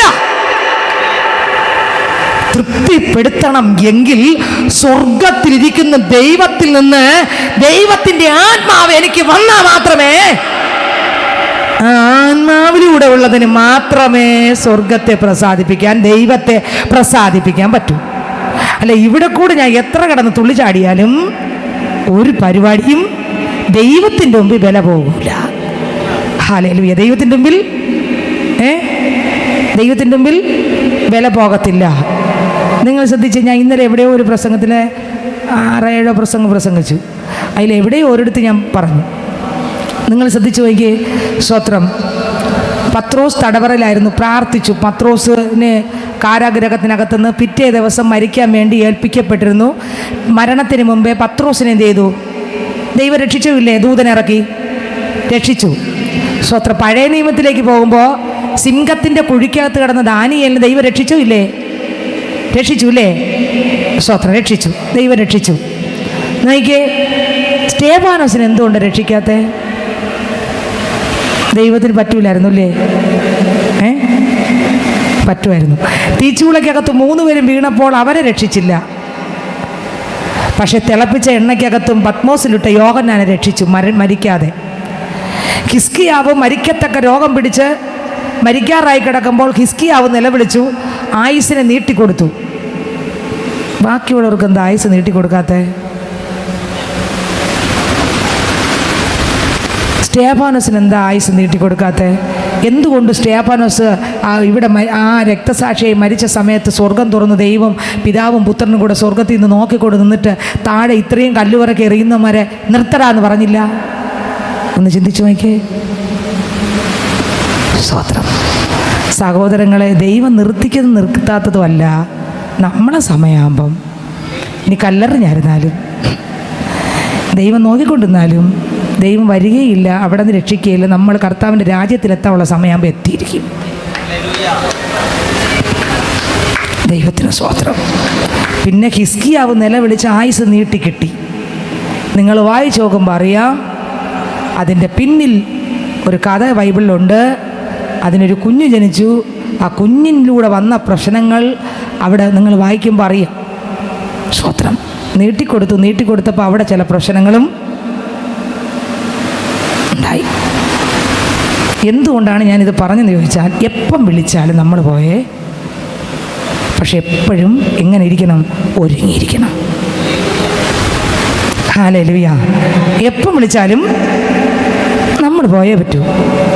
എന്തുകൊണ്ടെന്ന് ചോദിച്ചാൽ, നമ്മുടെ നാട് ഇവിടെ അല്ലാത്തതുകൊണ്ട്. നമ്മുടെ നാട് എവിടെ ആയതുകൊണ്ട്? സ്വർഗം ആയതുകൊണ്ട്. അപ്പന് ചേർക്കാൻ സമയമാകുമ്പോൾ കർത്താവ് തൻ്റെ മക്കളെ ആ താമര മുള്ളിനിടയിൽ നിന്ന് അടർത്തിയെടുത്ത് കൊണ്ടങ്ങ് പോകും. സ്തോത്രം. നീ ആര് പിടിച്ചാലും വലിച്ചാലും നിൽക്കൂല, കാരണം അത് അപ്പൻ്റേതാണ്. ഇനി നീ ഇവിടെ ഇരിക്കണ്ട, എൻ്റെ അടുത്തിരുന്നാൽ നീ എന്നെ കാണാതെ ഇന്ന് വരെ ഈ ഭൂമിയിൽ ജീവിച്ച് ആരാധിച്ചു, ഇനി നീ എൻ്റെ അടുത്തിരുന്ന് ആരാധിച്ചാൽ മതി. കണ്ടോ, ഇതാണ് നടക്കുന്നത് അവിടെ. ഹല്ലേലൂയ. നിങ്ങൾ ഉൽപ്പത്തി മുതൽ വെളിപ്പാട് നിങ്ങൾ വായിച്ചു നോക്ക്. സ്തോത്രം. പഴയ നിയമം വായിക്കുമ്പോൾ ഒരുപാട് ഭക്തന്മാർക്ക് സമ്പത്തുണ്ടായിരുന്നു അല്ലേ? ആണോ അല്ലേ? പക്ഷെ പുതിയ നിയമം വായിക്കുമ്പോൾ സമ്പത്തുണ്ടായിരുന്ന ഭക്തന്മാരുണ്ടായിരുന്നുണ്ടോ? ഇല്ല. അബ്രഹാം ബഹുസമ്പന്നനായിരുന്നു അല്ലേ? അബ്രഹാം ആരായിരുന്നു? ബഹുസമ്പത്തുണ്ടായിരുന്നു. എന്നാൽ പുതിയ നിയമത്തിൽ എന്തോന്ന് പറയുന്നു? അബ്രഹാം കൂടാരങ്ങളിൽ നിന്ന് കൂടാരങ്ങളിൽ എന്തുകൊണ്ട്? എനിക്ക് നിത്യമായതൊന്നുണ്ടെന്ന് കണ്ടോ? പഴയ നിയമ വിശുദ്ധനാണ് ആര്? അബ്രഹാം ബഹുസമ്പത്തുള്ളവൻ. മോശ എന്തു നോക്കി? കട്ട തിരഞ്ഞെടുത്തു അല്ലേ? സ്തോത്രം. നിന്ന തിരഞ്ഞെടുത്തു, ദുഷി തിരഞ്ഞെടുത്തു. എന്നിട്ട് ആർക്കായി? കർത്താവിന് വേണ്ടി നിൽക്കാൻ. കണ്ടോ? പട്ടുമെത്ത ഉപേക്ഷിച്ചു. സ്തോത്രം. നിങ്ങളൊന്ന് ചിന്തിച്ചു നോക്കിയേ. പഴയ നിയമ വിശുദ്ധന്മാരെ മുഴുവനും നോക്കുമ്പോൾ ദൈവം ശില്പിയായി നിർമ്മിച്ചതും ആ മഹാനഗരത്തിനായി പഴയ നിയമ വിശുദ്ധന്മാർ കാത്തിരുന്നു. തങ്ങൾ അന്യരും പരദേശികളുമെന്ന് പറഞ്ഞു മരിച്ചു. കണ്ടോ? പഴയ നിയമ വിശുദ്ധന്മാരെ കുറിച്ച് പുതിയ നിയമത്തിൽ കൊടുത്തിരിക്കുന്നത്. എബ്രായർ 11 വായിക്കുമ്പോൾ നമുക്ക് മനസ്സിലാവും. അപ്പോൾ സ്വത്രം പഴയ നിയമത്തിൽ ഇത്രയും സമ്പത്തുണ്ടായിരുന്ന ആൾക്കാരുടെ സമ്പത്ത് എന്താണെന്ന് ഇപ്പോൾ മനസ്സിലായോ? അതാണ് പറഞ്ഞത്. പുതിയ നിയമം വായിച്ചിട്ട് പഴയ നിയമത്തിൽ പോയാലേ അവിടെ എല്ലാം അവർ മഹത്വപ്പെടുത്തിയത് യേശുവിനെയാണെന്നും അവർ സമ്പത്തായി കണ്ടത് യേശുവിനെയാണെന്നും അവരുടെ കണ്ണിൻ്റെ മുമ്പിൽ ബഹു സമ്പത്തുള്ളതായി കണ്ടത് യേശു കർത്താവിനെയാണെന്നും യേശുവാകുന്ന സമ്പത്തിന് വേണ്ടി അവർ കാത്തിരുന്നെന്നും സ്വത്രം ദൈവശില്പിയായി ഒരുക്കിയ ഒരു നഗരത്തിനായിട്ട് അവർ കാത്തിരുന്നെന്നും ആ ദൈവം ഉണ്ടാക്കിയതാണെന്നും അതിനുവേണ്ടി കാത്തിരുന്നെന്നും തങ്ങൾ അന്യരും പരദേശികളെന്ന് പറഞ്ഞ് ഈ ഭൂമി വിട്ടു പോയെന്നൊക്കെ നമ്മൾ വായിക്കുന്നുണ്ട്. ഹല്ലേലൂയ. പുതിയ നിയമത്തിനകത്തോട്ട് വരുമ്പോൾ സ്തോത്രം നോക്കിയേ. പഴയ നിയമത്തിൽ ഹാവേൽ ഒറ്റ യാഗമേ അർപ്പിച്ചുള്ളൂ, അത് ദൈവപ്രസാദമായി. ഇവിടെ പുതിയ നിയമത്തിലോട്ട് വരുമ്പോൾ സ്തോത്രം സ്റ്റേഫാനോസ് ഒറ്റ പ്രസംഗം പ്രസംഗിച്ചുള്ളൂ, പക്ഷേ ദൈവത്തിന് പ്രസാദമായി. എന്നെ കേൾക്കുന്ന സ്നേഹിതരെ, മനുഷ്യനെ പ്രസാദിപ്പിക്കാം, ദൈവത്തെ പ്രസാദിപ്പിക്കാം. ഈ ലോകത്തിലുള്ള ഏത് കാര്യം ചെയ്യുമ്പോഴും മനുഷ്യനെ പ്രസാദിക്കാൻ പറ്റും. ഹല്ലേലൂയ. ഒരുപാട് നല്ല നല്ല കാര്യങ്ങൾ ചെയ്താൽ മനുഷ്യനെ പ്രസാദിപ്പിക്കാം, പക്ഷെ ദൈവത്തെ പ്രസാദിപ്പിക്കാൻ ഈ കാര്യങ്ങൾ, ഈ ലോകത്തിലെ കാര്യങ്ങൾ ചെയ്താൽ ഒരിക്കലും ദൈവത്തെ പ്രസാദിപ്പിക്കാൻ പറ്റത്തില്ല. അപ്പോസ്തല പ്രവൃത്തികളുടെ പുസ്തകം 4-ാം അധ്യായം 19-20 നേരത്തെ വാക്യം വായിച്ചു. യേശു കർത്താവിനെ പൊക്കി പറയാൻ പോയി. എൻ്റെ കർത്താവ് അവരുടെ ദുഷ്ടത അറിഞ്ഞു. സ്തോത്രം. തിന്നുക കൊടുക്കുക ആനന്ദിക്കുക എന്ന് ഒരുത്തനിരുന്നു. അവനോട് പറഞ്ഞു, മൂടാ, ഇന്ന് രാത്രി നിന്റെ ആത്മാവിന് നിന്നോട് ചോദിച്ചാൽ നീ ഒരുക്കി വച്ചിരിക്കുന്നത് ആർക്കാകും? എൻ്റെ ദൈവ വിഷയമായി സമ്പന്നനാകാതെ തനിക്ക് ഞാൻ നിക്ഷേപിക്കുന്നവൻ്റെ കാര്യം ഇതാകുന്നു എന്ന് യേശു വെളിപ്പെടുത്തി. ഇവിടെ അപ്പോസ്തല പ്രവൃത്തികളുടെ പുസ്തകം 4-ാം അധ്യായം 19-20 വാക്യം വായിക്കുമ്പോൾ വായിച്ചേ. അതിന് പത്രോസും യോഹന്നാനും, ദൈവത്തെക്കാൾ അധികം നിങ്ങളെ അനുസരിക്കുന്ന ദൈവത്തിന്റെ മുമ്പാകെ ന്യായമോ എന്ന് വിധിപ്പീൻ. ഞങ്ങൾക്കോ ഞങ്ങൾ കണ്ടും കേട്ടും ഇരിക്കുന്നത് പ്രസ്താവിക്കാതിരിപ്പാൻ. ഞങ്ങൾക്കോ ഞങ്ങൾ കണ്ടും കേട്ടും ഇരിക്കുന്നത് പ്രസ്താവിക്കാതിരിപ്പാൻ കഴിയുന്നതല്ല എന്ന് ഉത്തരം. ദൈവത്തെയും പ്രസാദിപ്പിക്കാം, മനുഷ്യനെയും പ്രസാദിപ്പിക്കാം. ഇവിടെ പറയുന്നു, സ്വത്രം ദൈവത്തെക്കാൾ അധികം നിങ്ങൾ അനുസരിക്കുന്ന ദൈവത്തിന്റെ മുമ്പാകെ ന്യായമോ? കണ്ടോ? ന്യായമോ? അതാണോ ന്യായം? അതാണോ ന്യായം? കണ്ടോ? സ്വത്രം. കർത്താവിന്റെ മുമ്പിൽ ഇതൊന്നും. ഒന്നുകൂടെ വായിച്ച വാക്യം അപ്പോസ്തല പ്രവൃത്തി 4:19-20. അതിന് പത്രോസും യോഹന്നാനും, ദൈവത്തെക്കാൾ അധികം നിങ്ങളെ അനുസരിക്കുന്നത് ദൈവത്തിന്റെ മുമ്പാകെ ന്യായമോ എന്ന് വിധിപ്പിൻ. അപ്പോസ്തല പ്രവൃത്തി 5:29 വായിക്കുമ്പോൾ വായിച്ച 5:29 വായിച്ചേ. 5:29. അതിന് പത്രോസും ശേഷം അപ്പോസ്തലന്മാരും മനുഷ്യരെക്കാൾ ദൈവത്തെ അനുസരിക്കേണ്ടതാകുന്നു. മനുഷ്യരെക്കാൾ ആരെ അനുസരിക്കണം? ദൈവത്തെ അനുസരിക്കേണ്ടതാകുന്നു. റോമർ 2:29 വായിക്കുമ്പോൾ അകമേ യഹൂദനായവനത്രേ യഹൂദൻ, അക്ഷരത്തിലല്ല ആത്മാവിലുള്ള ഹൃദയ പരിച്ഛേദനത്രേ പരിച്ഛേദന. അവന് മനുഷ്യരാലല്ല ദൈവത്താൽ തന്നെ പുകഴ്ച ലഭിക്കും. മനുഷ്യന്റെ പുകഴ്ച വേണോ? ദൈവത്തിന്റെ പുകഴ്ച വേണം? ആരുടെ പുകഴ്ച വേണം? ഹല്ലേലൂയ. ആരുടെ പുകഴ്ചയാണ് നമുക്ക് ആവശ്യം? മനുഷ്യന് തന്നെയാണോ ദൈവത്തിൻ്റെതാണോ? വായിച്ചേ, ഒന്നുകൂടെ വായിച്ചേ. 2:29. റോമർ 2:29. യഹൂദനായവനത്ര യഹൂദൻ, അക്ഷരത്തിലല്ല ആത്മാവിലുള്ള ഹൃദയ പരിച്ഛേദന അത്രേ പരിച്ഛേദന. കണ്ടോ? ഹൃദയ പരിച്ഛേദന അത്രേ പരിച്ഛേദന. അടുത്ത് അവന് മനുഷ്യരാലല്ല ആ. ദൈവത്താൽ തന്നെ പുകഴ്ച ലഭിക്കും. അവന് ദൈവത്തിൽ നിന്നാണ് പുകഴ്ച ലഭിക്കുന്നത്. നമ്മൾ ആര് പുകഴ്ത്തണം പറ? നമ്മളിൽ ആര് നമ്മളിൽ ആര് പ്രസാദിക്കണം? പ്രസാദിക്കണം. 2, എവിടെ നിന്ന് പുകഴ്ച കിട്ടണം? പള്ളിക്കാരിൽ നിന്നാണോ, നാട്ടുകാരിൽ നിന്നാണോ, ബന്ധുക്കളിൽ നിന്നാണോ, സഹോദരങ്ങളിൽ നിന്നാണോ? ആരിൽ നിന്നാണ് പുകഴ്ച ഉണ്ടാകണ്ടേ? നമുക്ക് ഈ മനുഷ്യരിൽ നല്ല ഒരു ദൈവ പൈതലിന് പുകഴ്ചയും ബഹുമാനം ഉണ്ടാകേണ്ടത്. ഒന്നുകൂടെ വായിച്ച വരി. ഇപ്പൊ വായിച്ച അകമേ യഹൂദനായത്ര യഹൂദൻ, അക്ഷരത്തിലല്ല ആത്മാവിലുള്ള ഹൃദയ പരിച്ഛേദന അത്ര. ലോകപരമായിട്ട് പേരും പ്രശസ്തിയുള്ളവർ ആൾക്കാർ ആര് ബഹുമാനിക്കും? ലോകം ബഹുമാനിക്കും. പക്ഷെ ദൈവം ബഹുമാനിക്കണമെങ്കിൽ അയാളിൽ എന്ത് വേണം? ദൈവത്തിൻ്റെ ആത്മാവ് വേണം. ദൈവം ആഗ്രഹിക്കുന്നത് അയാളിലൂടെ വരണം. എങ്കിലേ ദൈവത്തിൻ്റെ മുമ്പിൽ പുകഴ്ചയുള്ളൂ. മനുഷ്യൻ്റെ മുമ്പിൽ പുകഴ്ചയ്ക്ക് ഇതൊന്നും വേണ്ട, മനുഷ്യനുള്ളത് മാത്രം മതി. പക്ഷെ ദൈവത്തിൽ നിന്നൊരാളിന് പുകഴ്ച വരണമെങ്കിൽ അത് സ്വർഗത്തിലേ കിട്ടൂ. അതിവിടെ ഒന്നും നമ്മളെ പുകഴ്ത്തി പൊക്കോന്നല്ല ഞാൻ പറഞ്ഞു വരുന്നത്. സ്വത്രം നമ്മൾ പുകഴാതിരിക്കേണ്ടതിന് ആത്മാവ് നമ്മളെ അടിച്ചടിച്ച് സ്വത്രം അപ്പോസ്തലൻ പറഞ്ഞില്ലേ, ഞാൻ പ്രസംഗിച്ച ശേഷം ഞാൻ തന്നെ കൊള്ളരുതാത്ത പോകാതിരിക്കേണ്ടതിന് എൻ്റെ ശരീരത്തെ ദണ്ഡിപ്പിച്ച് അടിമയാക്കുന്നു. കണ്ടോ, അടിമയാക്കുന്നു. ദൈവത്തിന് സ്വത്രം. എനിക്ക് പോരാട്ടമുള്ളത് ജഡരക്തങ്ങളോട് അല്ല, വാഴ്ചകളോടും അധികാരങ്ങളോടും. കണ്ടോ, എനിക്ക് പോരാട്ടമുള്ള ആരോടല്ല, മനുഷ്യനോട് ആരോടുമല്ല, പിന്നെയോ എന്നെ തകർക്കുന്ന പാവ ശക്തികളോടാണ്. അത് എന്നിലാണ് അത് ഉണ്ടാകുന്നത്. അതിനോടാണ് എനിക്ക് പോരാട്ടം. ഓരോ സെക്കൻഡ് അത് എന്നെ കൊണ്ട് പറ്റുന്നില്ല അങ്ങനെയല്ല. ഈ പാപത്തെ നമ്മൾ പറയും, ഈ പാപത്തെ എനിക്ക് ജയിക്കാൻ പറ്റുന്നില്ല എന്ന് പറഞ്ഞിട്ട് പെട്ടെന്ന് എസ്കേപ്പായിട്ട് പോകാൻ പറ്റത്തില്ല. ഞാൻ വിശ്വസിക്കുന്നു ജയിക്കുമെന്ന് എന്ന് പറഞ്ഞിട്ട് ജയിക്കത്തില്ല. പിന്നെയോ അത് വരാണ്ടിരിക്കാൻ ആത്മാവിൻ്റെ നിയന്ത്രണത്തിൽ കർത്താവിൻ്റെ സന്നിധിയിൽ വീണ് അങ്ങനെ ആകുന്നത് വരെയുമുള്ള ഒരു പ്രാർത്ഥന നമുക്ക് വേണം. അത് ഉണ്ടാകുന്നുണ്ടോ എന്ന് നോക്കണം, ടെസ്റ്റ് ചെയ്ത് നോക്കണം. അതിപ്പോൾ പ്രവർത്തിക്കുന്നുണ്ടോ ഇല്ലയോ? വല്ലപ്പോഴും എനിക്ക് എന്ത് ചെയ്യണം? കഴിഞ്ഞ നാളിലെ ഇന്ന പാപം എനിക്ക് വർക്കിംഗ് ആണോ?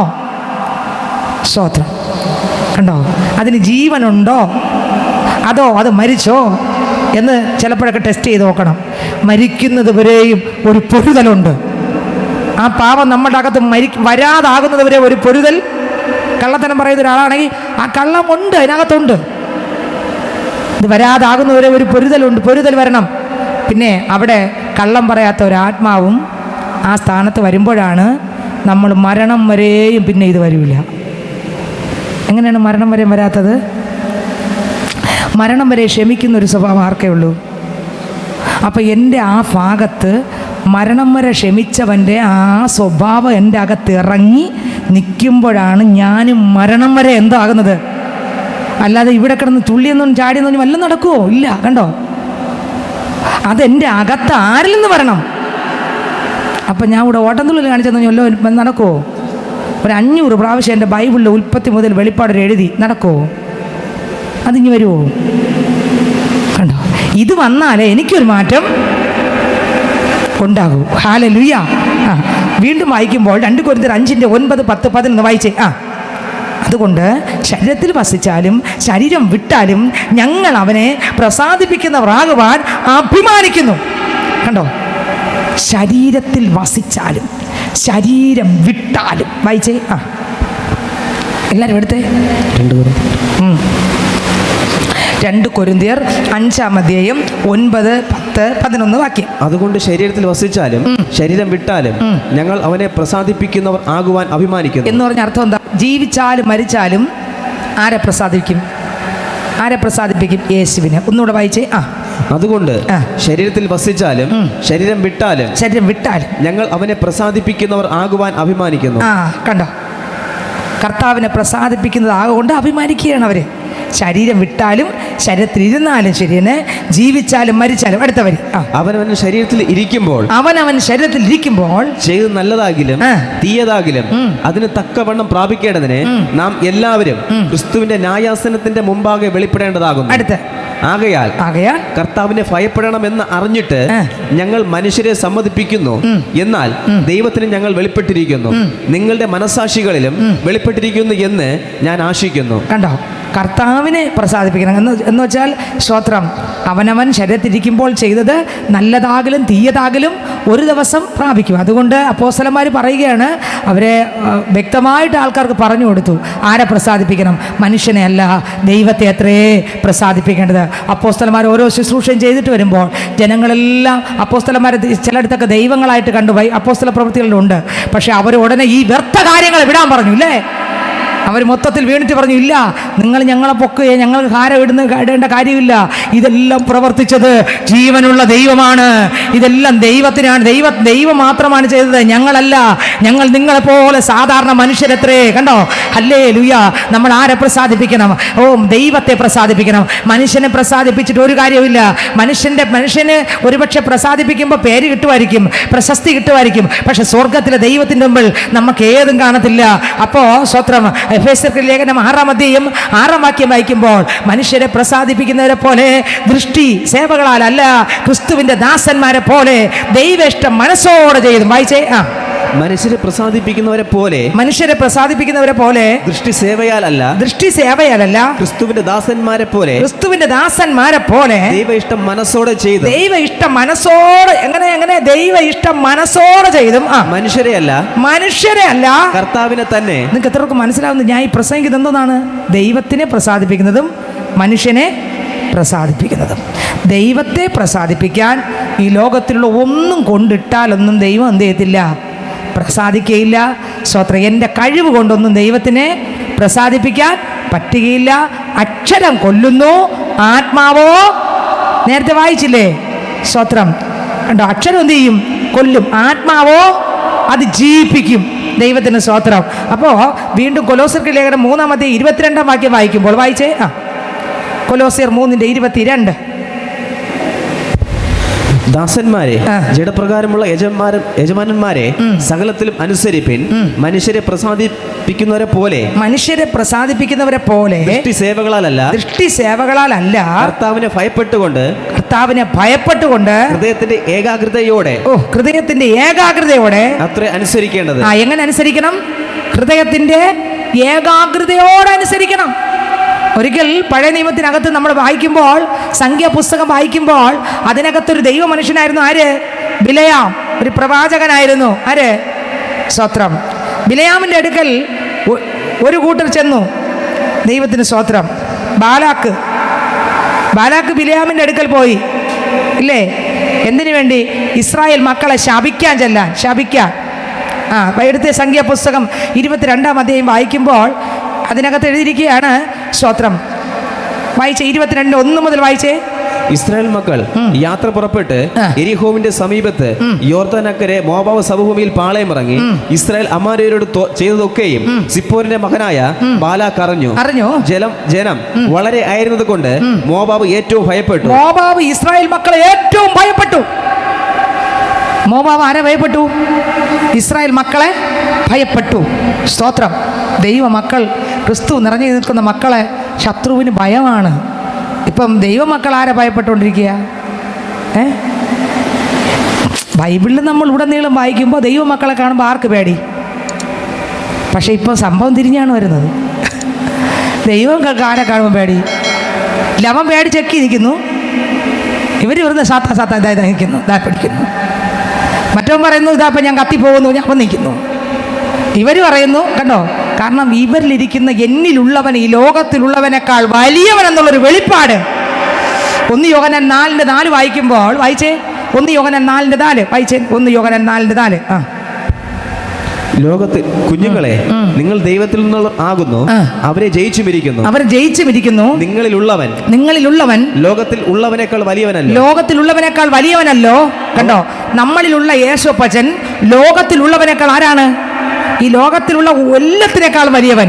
സാത്താനെ സൃഷ്ടിച്ചതാരാ? അപ്പോൾ ദൈവമാണോ വലുത്, സാത്താനാണോ വലുത്? സൃഷ്ടിച്ച ദൈവമാണോ വലുത്, അതോ ദൈവത്തിൻ്റെ സൃഷ്ടിയാണോ വലുത്? അപ്പോൾ നമ്മൾ എന്തെല്ലാം ക്വസ്റ്റ്യൻ ചോദിക്കുമല്ലേ, ദൈവം എന്തിനാ സാത്താനെ സൃഷ്ടിച്ചത് എന്നൊക്കെ ചിന്തിക്കൂലേ? ഞാൻ ഇതിലൊക്കെ സൂം മീറ്റിങ്ങിന് ഒരുപാട് തവണ പറഞ്ഞിട്ടുണ്ട്. എന്തുകൊണ്ട് സാത്താനെ ദൈവം സൃഷ്ടിച്ചു, എന്തിനൊക്കെ ഉപയോഗിക്കാനാണ്, എന്താണ് ദൈവത്തിന് അതിനോടുള്ള അത് എന്തിനു സൃഷ്ടിച്ചു, ഓരോ കാര്യങ്ങളും കർത്താവിൻ്റെ ആത്മാവ് പല തവണയായിട്ട് നമുക്ക് പഠിപ്പിച്ചിട്ടുണ്ട്. നിങ്ങൾക്ക് ഓർമ്മയുണ്ടോയെന്ന് എനിക്ക് അറിഞ്ഞൂടാ. ദൈവത്തിന് സ്തോത്രം. വായിച്ചേ.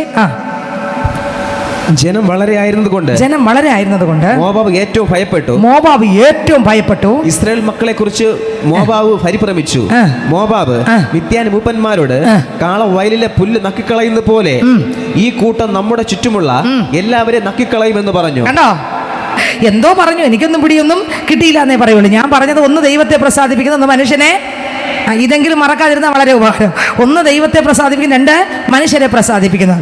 ഏതാണ് ദൈവത്തിൻ്റെ മുമ്പിൽ വിലപ്പെട്ടത് എന്നാണ് ഞാൻ പറഞ്ഞു വരുന്നത്. പക്ഷേ സ്വത്രം, നമ്മൾ പ്രാർത്ഥന കഴിഞ്ഞ് പോകുമ്പോൾ ഈ പ്രസംഗമെല്ലാം അങ്ങ് മറന്നുപോകും, ഇതെല്ലാം അടിയിലാകും. പിന്നെ പുറത്തുള്ള ലോകപരമായിട്ടുള്ള കാര്യങ്ങൾ പൊങ്ങി നിൽക്കും. നാളത്തെ കാര്യങ്ങൾ, മറ്റന്ന കാര്യങ്ങൾ, അതിൻ്റെ അടുത്തുള്ള കാര്യങ്ങൾ, അതിൻ്റെ അടുത്ത മാസമുള്ള കാര്യങ്ങളും മൊത്തം പൊങ്ങിക്കും. പക്ഷേ ഇന്ന് കേട്ടത് അടിയിലാകും. നാളെ ആകുമ്പോൾ ഇത് മൊത്തം മറക്കും. ആ താള് കീറിക്കളയും. ഏതാള് ഇപ്പോൾ കേട്ടില്ല, ഇതാള് അത് കീറിപ്പോകും. സ്തോത്രം. പിന്നെ വന്നതും ലോകത്തിലുള്ള കാര്യങ്ങൾ മാത്രമേ വരും. ദൈവത്തിന് സ്തോത്രം. പക്ഷേ ഇവിടെ ഇതാ ദൈവം വേർതിരിച്ച ഒരു അഭിഷേകമുള്ള ഒരു ദൈവ മനുഷ്യൻ, സ്തോത്രം, ദൈവത്തെ പ്രസാദിപ്പിക്കേണ്ടവൻ, മനുഷ്യനെ പ്രസാദിപ്പിക്കുന്ന രീതിയിൽ ആത്മാവിൻ്റെ ശബ്ദം കേട്ടവൻ, ദൂതന്മാരെ കണ്ടുകൊണ്ടിരുന്നവൻ, ദൈവ സാന്നിധ്യത്തിനകത്ത് ജീവിച്ചവൻ, ദൈവത്തോട് പറ്റി നടന്നവൻ, ദൈവഹിതപ്രകാരം നടന്നവൻ എന്ന ലോകത്തിലേക്ക് പോവുകയാണ്. അവൻ്റെ കണ്ണടഞ്ഞു പോയി. അവൻ്റെ ജീവിതത്തിനകത്ത് എവിടെയൊക്കെ എന്തൊക്കെ സംഭവിച്ചു പോയി. ഇന്ന് പകൽക്കാലം ഞാൻ പറയട്ടെ, കഴിഞ്ഞ നാളുകളിൽ ആത്മാവിൻ്റെ നിയന്ത്രണത്തിലാണ് നീ നടന്നതെങ്കിൽ ഇന്ന് നമുക്ക് നടക്കാൻ കഴിയുന്നില്ലെങ്കിൽ എവിടൊക്കെയോ ഫോൾട്ടുകൾ സംഭവിച്ചെന്ന് സ്തോത്രം മനസ്സിലാക്കി മുട്ടുമടക്കി നഷ്ടപ്പെട്ട ബ്രഹ്മ ആ സഹോദരി അടിച്ചു വാരി, വിളക്ക് കത്തിച്ച് അടിച്ചു വാരി കിട്ടിയപ്പോൾ സന്തോഷമായി. ആ വിളക്ക് കത്തിച്ച് എന്ത് ചെയ്തു? അടിച്ച് എങ്ങനെ വിളക്ക് കത്തിച്ച് ബ്രഹ്മ നഷ്ടപ്പെട്ടു അല്ലേ? സഹോദരി എന്ത് ചെയ്തു? പോട്ടെ, കുഴപ്പമില്ല, ഒന്ന് വാങ്ങാം എന്നാണോ? പിന്നെ ആ സഹോദരി അപ്പോൾ വിളക്ക് ഇല്ലായിരുന്നു, അണഞ്ഞു കിടന്നു അല്ലേ? വിളക്ക് കത്തിച്ചു. പിന്നെ നഷ്ടപ്പെട്ടതിനെ അടിച്ച് വാരി കണ്ടു കിട്ടിയപ്പോൾ എന്തായി? അർത്ഥം നഷ്ടപ്പെട്ടതിനെ ഇന്ന് അടിച്ച് വാരി, വിളക്ക് കത്തിച്ച് അടിച്ച് വാരിയേ, വിളക്ക് കത്തിച്ച് അടിച്ച് വാരിയേ കർത്താവിനെ കാണാൻ പറ്റുമായിരുന്നു, ശബ്ദം കേൾക്കാൻ പറ്റുമായിരുന്നു. ഇന്ന് ദൈവഹിതപ്രകാരം അല്ല നടക്കുന്നത്, മനുഷ്യന്റെ ശബ്ദത്തിലാണെങ്കിൽ ഇന്ന് തിരിഞ്ഞു വരണമെന്നാണ് ദൈവവചനം പറയുന്നത്. ഹല്ലേലൂയ. വായിച്ചേ, ഈ മനുഷ്യൻ ആരായിരുന്നു നോക്കി. അക്കാലത്ത് മോവാബ് രാജാവ് സിപ്പോന്റെ മകനായ ബാലാക്കായിരുന്നു. അവൻ ബെയോരിന്റെ മകനായ ബിലയാമിനെ വിളിപ്പാൻ അവന്റെ സ്വജാതിക്കാരുടെ ദേശത്ത് നദീതീരത്തുള്ള പെദോരിലേക്ക് ദൂതന്മാരെ അയച്ചു. കാള പുല്ല് നക്കി കളയുന്നത് പോലെ ഈ കൂട്ടം നമ്മുടെ ചുറ്റുമുള്ള എല്ലാവരെ നക്കിക്കളയുമെന്ന് ഒരുതിരുന്നത് പിടിച്ചു വെക്കാൻ പറ്റാതെ അവന് ഭയം തുടങ്ങി. എന്തോന്ന്? ദൈവ മക്കൾ നക്കിയെടുക്കുന്നവരാണ്. സ്വത്ര ദൈവ മകനാകുന്ന മോശ കൊട്ടാരത്തിനകത്ത് പോയ കുളമ്പടി പോലും ശേഷിപ്പിക്കാതെ പുറത്തെടുക്കുന്നവരാണ്. ഹല്ലേലൂയ. ഫറവോൻ അറിയാം. ഹല്ലേലൂയ. സ്വത്രം. ലാവാന്റെ വീട്ടിൽ യാക്കോബ് പോയപ്പോൾ ലാവാൻ പറഞ്ഞൊരു വരിയുണ്ട്, നിന്റെ കൂടെ ദൈവം ഉള്ളതുകൊണ്ടാ. ദൈവത്തിന് സ്വത്രം. ഹല്ലേലൂയ. യോസഫിനോട് പറഞ്ഞൊരു വരിയുണ്ട്, നിന്റെ കൂടെ ദൈവമുണ്ട് യോസഫേ. ഹല്ലേലൂയ. നോക്കിക്കേ, വീണ്ടും നമ്മൾ നോക്കുമ്പോൾ ഒരുപാട് ദൈവമക്കളുടെ കൂടെ സ്വത്രം അബ്രഹാം പോയി. അബ്രഹാമിനോട് പറഞ്ഞു, നിന്റെ കൂടെ ആരുണ്ട്? ദൈവമുണ്ട്. ഇസഹാക്കിനോട് കൂടെ ആരുണ്ടായിരുന്നു? ദൈവം ഉണ്ടായിരുന്നു. ഇത് ആര് പറഞ്ഞു? അവരല്ല പറഞ്ഞത്. പിന്നെ എതിർ കക്ഷികൾ ആരാ പറഞ്ഞേ? പറ, അവരാണോ പറഞ്ഞേ? എൻ്റെ കൂടെ ദൈവമുണ്ട്, എൻ്റെ കൂടെ ദൈവമുണ്ട്, അവരാണോ പറഞ്ഞേ? പിന്നെ ആര് പറഞ്ഞു? അവരെ കൂടെ നടക്കുന്ന ദൈവത്തെ കണ്ട് എതിർ കക്ഷികൾ പറഞ്ഞു.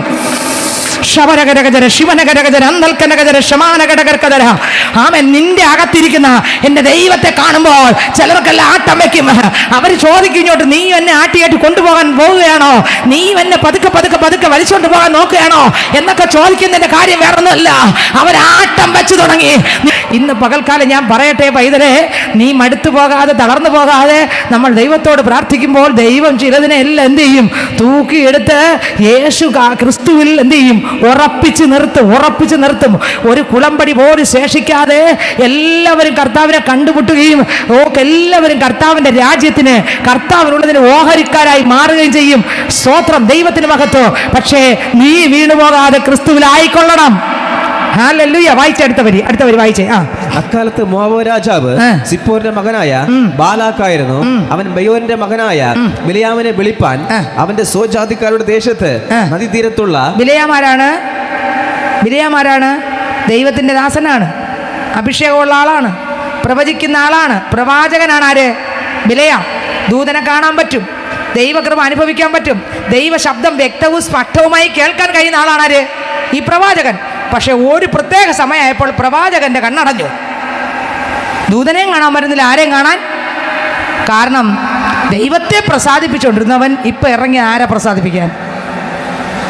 കണ്ടോ? നമ്മളെ ജീവിതത്തിനകത്തും ചില സമയത്ത് ഇതുപോലെ വരാം.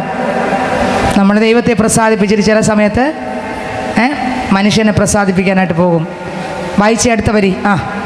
നദീതീരത്തുള്ള പെതോരിലേക്ക് ദൂതന്മാരെ അയച്ചു.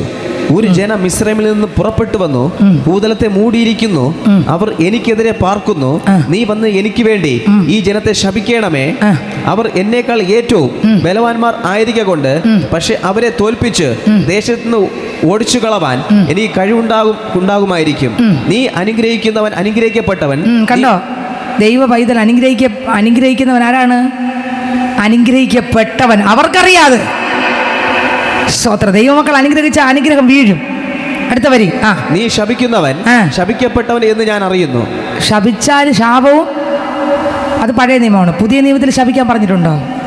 സിസ്റ്റർ എന്ന് പ്രസംഗിച്ചു, ശപിച്ച ശാപവും വീഴുന്നു. പോകുന്ന വഴിക്ക് അയാൾ 2 ശാപം കൊടുത്തിട്ട്, എന്നെ ഇങ്ങനെയൊക്കെ പറഞ്ഞല്ലേ, 2 കൊടുത്തിട്ട് ഞാൻ പ്രസംഗിച്ചുമില്ല. ഇത് പഴയ നിയമമാണ് പറഞ്ഞത്. പുതിയ നിയമത്തിൽ ശപിക്കാൻ പാടില്ല.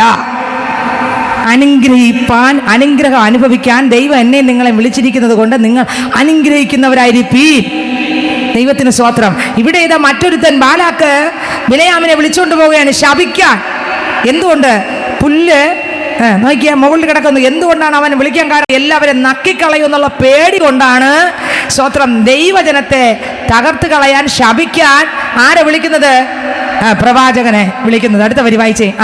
മോവാബ്യ മൂപ്പന്മാരും മിദ്യാന മൂപ്പന്മാരും കൂടി കയ്യിൽ പ്രശ്നദർശനയുമായി ബിലയാമിന്റെ അടുക്കൽ ചെന്നു. ബാലാക്കിന്റെ വാക്കുകൾ അവനോട് പറഞ്ഞു. അവൻ അവനോട് ഇന്ന് രാത്രി ഇവിടെ പാർപ്പിൻ. യഹോവ എന്നോട് അരുളി ചെയ്യുന്നത് പോലെ ഞാൻ നിങ്ങളോട് ഉത്തരം പറയാം എന്ന് പറഞ്ഞു. ശ്രദ്ധിച്ച് കേൾക്കണേ. അടുത്ത വരി. ഇന്ന് എന്നോട് കൂടെ പാർക്കാൻ പറഞ്ഞു. ഇവിടെ പാർക്കാൻ പറഞ്ഞു. ബിലയാം പറഞ്ഞു ഇവിടെ ബാരാക്ക് വിട്ട ആൾക്കാരോട് പറഞ്ഞു ഇവിടെ പാർക്കാൻ പറഞ്ഞു. അടുത്ത വരി. യഹോവ എന്നോട് അരുളി ചെയ്യുന്നത് പോലെ ഞാൻ നിങ്ങളോട് ഉത്തരം പറയാം എന്ന് പറഞ്ഞു. മോവാബ്യ പ്രഭുക്കന്മാർ ബിലയാമിനോട് കൂടെ പാർത്തു. ദൈവം ബിലയാമിന്റെ അടുക്കൽ വന്നു. ആരടുത്ത് വന്നു? ഇതുപോലെ നമ്മളടുത്തും വരുന്നുണ്ട്. പക്ഷെ എന്ത് ചെയ്യുന്നില്ല? നമ്മൾ കാണുന്നുമില്ല, കേൾക്കുന്നുമില്ല. ഇതുപോലെ ഓരോ സമയം ആര് വരുന്നുണ്ട്? ദൈവം നമ്മളടുത്ത് വരുന്നുണ്ട്, സംസാരിക്കും ഉണ്ട്. പക്ഷെ കേൾക്കാനും പറ്റുന്നില്ല, കാണാനും പറ്റുന്നില്ല. വായിച്ചേ. ദൈവം ബിലയാമിന്റെ അടുക്കൽ വന്നു. നിന്നോട് കൂടെയുള്ള ഈ മനുഷ്യർ ആരെന്ന് ചോദിച്ചു. എന്റെ ദൈവത്തിന് ഇവരെ എല്ലാവരും അറിയാം. പറഞ്ഞു കൊടുക്കേണ്ട കാര്യമുണ്ടോ ദൈവത്തിന്? ഇവർ ഇന്ന ആളാണെന്ന് പറഞ്ഞു കൊടുക്കേണ്ട കാര്യമുണ്ട്. പക്ഷെ ഇവന്റെ വായിന്ന് കേൾക്കണം. ദൈവം ചോദിച്ചു ഇവര് ആര്? വായിച്ചേ. ബിലയാം ദൈവത്തോട് ഒരു ജനം മിസ്രൈമിൽ നിന്ന് പുറപ്പെട്ട് വന്നു ഭൂതലത്തെ മൂടിയിരിക്കുന്നു. നീ വന്ന് എനിക്ക് വേണ്ടി അവരെ ശപിക്കണം, പക്ഷെ അവരോട് യുദ്ധം ചെയ്ത് അവരെ ഓടിച്ചു കളവാൻ എനിക്ക് കഴിയും എന്നിങ്ങനെ മോവാബ് രാജാവായി സിപ്പോന്റെ മകനായ ബാലാക്ക് എന്റെ അടുക്കൽ പറഞ്ഞയച്ചിരിക്കുന്നു എന്ന് പറഞ്ഞു. ഉള്ള സത്യം തന്നെ ആര് പറഞ്ഞു? ഈ മനുഷ്യൻ പറഞ്ഞു. അടുത്തവര്. ദൈവം ബിലയാമിനോട് നീ അവരോട് കൂടെ പോകരുത്, ആ ജനത്തെ ശപിക്കുകയും അരുത്, അവർ അനുഗ്രഹിക്കപ്പെട്ടവർ ആകുന്നു എന്ന് കൽപ്പിച്ചു. കണ്ടോ? മര്യാദയ്ക്കുള്ള കാര്യം ദൈവം പറഞ്ഞു. നമ്മൾ ദൈവത്തോട് ആലോചന ചോദിക്കുമ്പോൾ ഒരിക്കൽ വേണ്ട മക്കളെ എന്ന് പറഞ്ഞാൽ പിന്നെ അതിനെ പിടിച്ചു വലിക്കരുത്. അത് വേണ്ട തന്നെ. ദൈവത്തിന് ഉവ്വ എന്നും ഇല്ല എന്നേ ഉള്ളൂ. രണ്ടാമതൊരു വാക്ക് ദൈവത്തിനില്ല. ദൈവം വേണ്ടെന്ന് പറഞ്ഞാൽ ഞാൻ എടുത്താൽ പോക്ക് തന്നെ. മര്യാദയ്ക്ക് ഇയാൾ പ്രാർത്ഥിച്ചപ്പോൾ പ്രാർത്ഥിക്കും മുൻപേ ദൈവം ഇറങ്ങി ചോദിച്ചു, എടാ ഇതാര്? ദൈവാത്മാവുള്ള പ്രവാചകനായ ബിലയാം പറഞ്ഞു, ദൈവമേ ഇന്ന ആൾക്കാരാണ്, ഇവരെന്നെ ശപിക്കാൻ വിളിക്കുകയാണെന്ന് പറഞ്ഞു. ദൈവം പറഞ്ഞു, നീ ഇവരെ കൂടെ പോകരുത്, ശപിക്കരുത്, ഇവരനുഗ്രഹിക്കപ്പെട്ട ജനം. അടുത്ത ഒരു വായിച്ചേ. ബിലയാം രാവിലെ എഴുന്നേറ്റ് ബാലാക്കിന്റെ പ്രഭുക്കന്മാരോട് നിങ്ങളുടെ ദേശത്ത് പോകുവിൻ, നിങ്ങളുടെ കൂടെ പോരുവാൻ യഹോവ എനിക്ക് അനുവാദം തരുന്നില്ല എന്ന് പറഞ്ഞു. മോവാബ്യ പ്രഭുക്കന്മാർ പുറപ്പെട്ട് ബാലാക്കിന്റെ അടുക്കൽ ചെന്നു. ബിലയാമിന് ഞങ്ങളുടെ കൂടെ വരുവാൻ മനസ്സില്ല എന്ന് പറഞ്ഞു. ബാലാക്ക് വീണ്ടും അവരെക്കാൾ മാന്യരായ അധികം പ്രഭുക്കന്മാരെ അയച്ചു. അവർ ബിലയാമിന്റെ അടുക്കൽ വന്ന് അവനോട്, എന്റെ അടുക്കൽ വരുന്നതിന് മുടക്കം ഒന്നും പറയരുതേ, ഞാൻ നിന്നെ ഏറ്റവും ബഹുമാനിക്കും. നീ എന്തോന്നാ പറഞ്ഞ? ഏറ്റവും ബഹുമാനിക്കും. എന്ത് ചെയ്യുന്നു? ഏറ്റവും. ഇത് കേട്ടവൻ പ്രവാചകൻ ദൈവത്തെ നോക്കേണ്ട കണ്ണിപ്പോൾ ആരാ നോക്കി? ബഹുമാനിക്കുന്ന കണ്ണിലേക്ക് മനുഷ്യൻ്റെ ബഹുമാനം. നമ്മൾ ആരെ പ്രസാദിപ്പിക്കാൻ ഇറങ്ങി വരെ? കർത്താവിന് വേണ്ടി നിൽക്കുമ്പോൾ ഒരുപാട് സ്ഥലത്തൂടെ പോകേണ്ടി വരും. ഇതിനകത്തിരി ദൈവം പാകുന്നൊരു ശുശ്രൂഷയുണ്ട്. അതിനെ നിങ്ങൾ ഉപേക്ഷയായി കളയരുത്. സ്തോത്രം. നിങ്ങളുടെ ദൈവത്തിന് ചിലത് ചെയ്യാനുണ്ട്. പക്ഷെ നമ്മൾ പാറകളെ പോലെ ഇരിക്കാനല്ല. പിന്നെയോ നമ്മൾ ഓരോ സെക്കൻഡ് ക്രിസ്തുവിൽ വളർന്ന് കർത്താവ് ഇറക്കുന്നിടത്ത് കർത്താവ് പറയുന്നത് അതുപോലെ ചെയ്യാം. വില അവനെ പോലെ മനുഷ്യനെ നോക്കാനല്ല, ദൈവത്തെ പ്രസാദിപ്പിക്കാൻ, മനുഷ്യനെ പ്രസാദിപ്പിക്കാനല്ല, പദവി കിട്ടാൻ അത് നോക്കാനല്ല, പദവിക്ക് വേണ്ടിയല്ല, മാന്യതയ്ക്ക് വേണ്ടിയല്ല. കർത്താവ് യേശുക്രിസ്തു പാളയത്തിന് പുറത്ത് കഷ്ടമേറ്റു. ഹല്ലേലൂയ. നിന്ദിക്കുന്നവർ നിന്ദിക്കട്ടെ. അപ്പോസ്തലൻ പറഞ്ഞില്ലേ, സ്തോത്രം, ജീവിച്ചാലും മരിച്ചാലും ഞങ്ങൾ ദൈവത്തെ പ്രസാദിപ്പിക്കുന്നവർ. ഓ, നീ ദൈവത്തെ പ്രസാദിപ്പിക്കുന്നുവോ മനുഷ്യനെ പ്രസാദിപ്പിക്കുന്നുവോ? ഇവിടെ ഇതാ ആദ്യമുള്ള ആൾക്കാരെ പറഞ്ഞു വിട്ടു. എന്തെന്ന് പറഞ്ഞു വിട്ടു? എൻ്റെ ദൈവം എന്നെ വിടുന്നില്ല, നിങ്ങൾ പൊയ്ക്കോ എന്ന് പറഞ്ഞു. പോയപ്പോ തിരിച്ച് വീണ്ടും വേറെ ആൾക്കാരെ വിട്ടു. വായിച്ചെടുത്ത വരി. ഞാൻ നിന്നെ ഏറ്റവും ബഹുമാനിക്കും, നീ എന്നോട് പറയുന്നതൊക്കെയും ഞാൻ ചെയ്യാം. വന്ന് എനിക്ക് വേണ്ടി ഈ ജനത്തെ ശപിക്കണമേ എന്ന് സിപ്പോന്റെ മകനായ ബാലാക്ക് പറയുന്നു എന്ന് പറഞ്ഞു. അടുത്ത് ബിലയാം ബാലാക്കിന്റെ ഭൃത്യന്മാരോട്, ബാലാക്ക് തന്റെ ഗൃഹം നിറച്ചു വെള്ളിയും പൊന്നും എനിക്ക് തന്നാലും എന്റെ ദൈവമായ യഹോവയുടെ കൽപ്പന ലംഘിച്ച് ഏറെയോ കുറയോ ചെയ്യുവാൻ എനിക്ക് കഴിയുന്നതല്ല. ആകയാൽ യഹോവ ഇനിയും എന്നോട് എന്ത് അരുളി ചെയ്യുമെന്ന്. എന്തോന്ന് പറഞ്ഞിപ്പം? എനിക്ക് ഒരുപാട് വെള്ളി സ്വർണ്ണം എന്തൊക്കെ തന്നാലും ഞാൻ ദൈവകൽപ്പന വിട്ട് പറയൂലെന്നല്ലേ പറഞ്ഞേ? എന്നിട്ട് അടുത്ത വരി ബന്ധമെന്നാ പറഞ്ഞേ, ഞാൻ ഇന്നും കൂടെ ദൈവത്തോട് പ്രാർത്ഥിച്ചിട്ട്. എന്തുകൊണ്ടാണ് ഈ വരി വന്നത്? ദാഹം വന്നു. ഏതിന്? നേരത്തെ പറഞ്ഞ സാധനത്തിന്. ഇതുപോലെയാണ് ഇന്ന് ഈ ശുശ്രൂഷ ഫീൽഡിൽ നല്ലൊരു ശതമാനം പേര്. ഇതുപോലെയാണ് നമ്മളെ ജീവിതത്തിനകത്തും അങ്ങനെ തന്നെ. ഓരോരോ സ്ഥലത്തൂടെ പോകുമ്പോഴാണ് ദൈവത്തെ പിടിച്ച് മാറ്റി നിർത്തിയിട്ട് നമ്മളെ തോന്നിയ ഇഷ്ടം. നമ്മൾ ഓരോരുത്തരും അങ്ങനെയാണ് സഹോദരങ്ങളെ.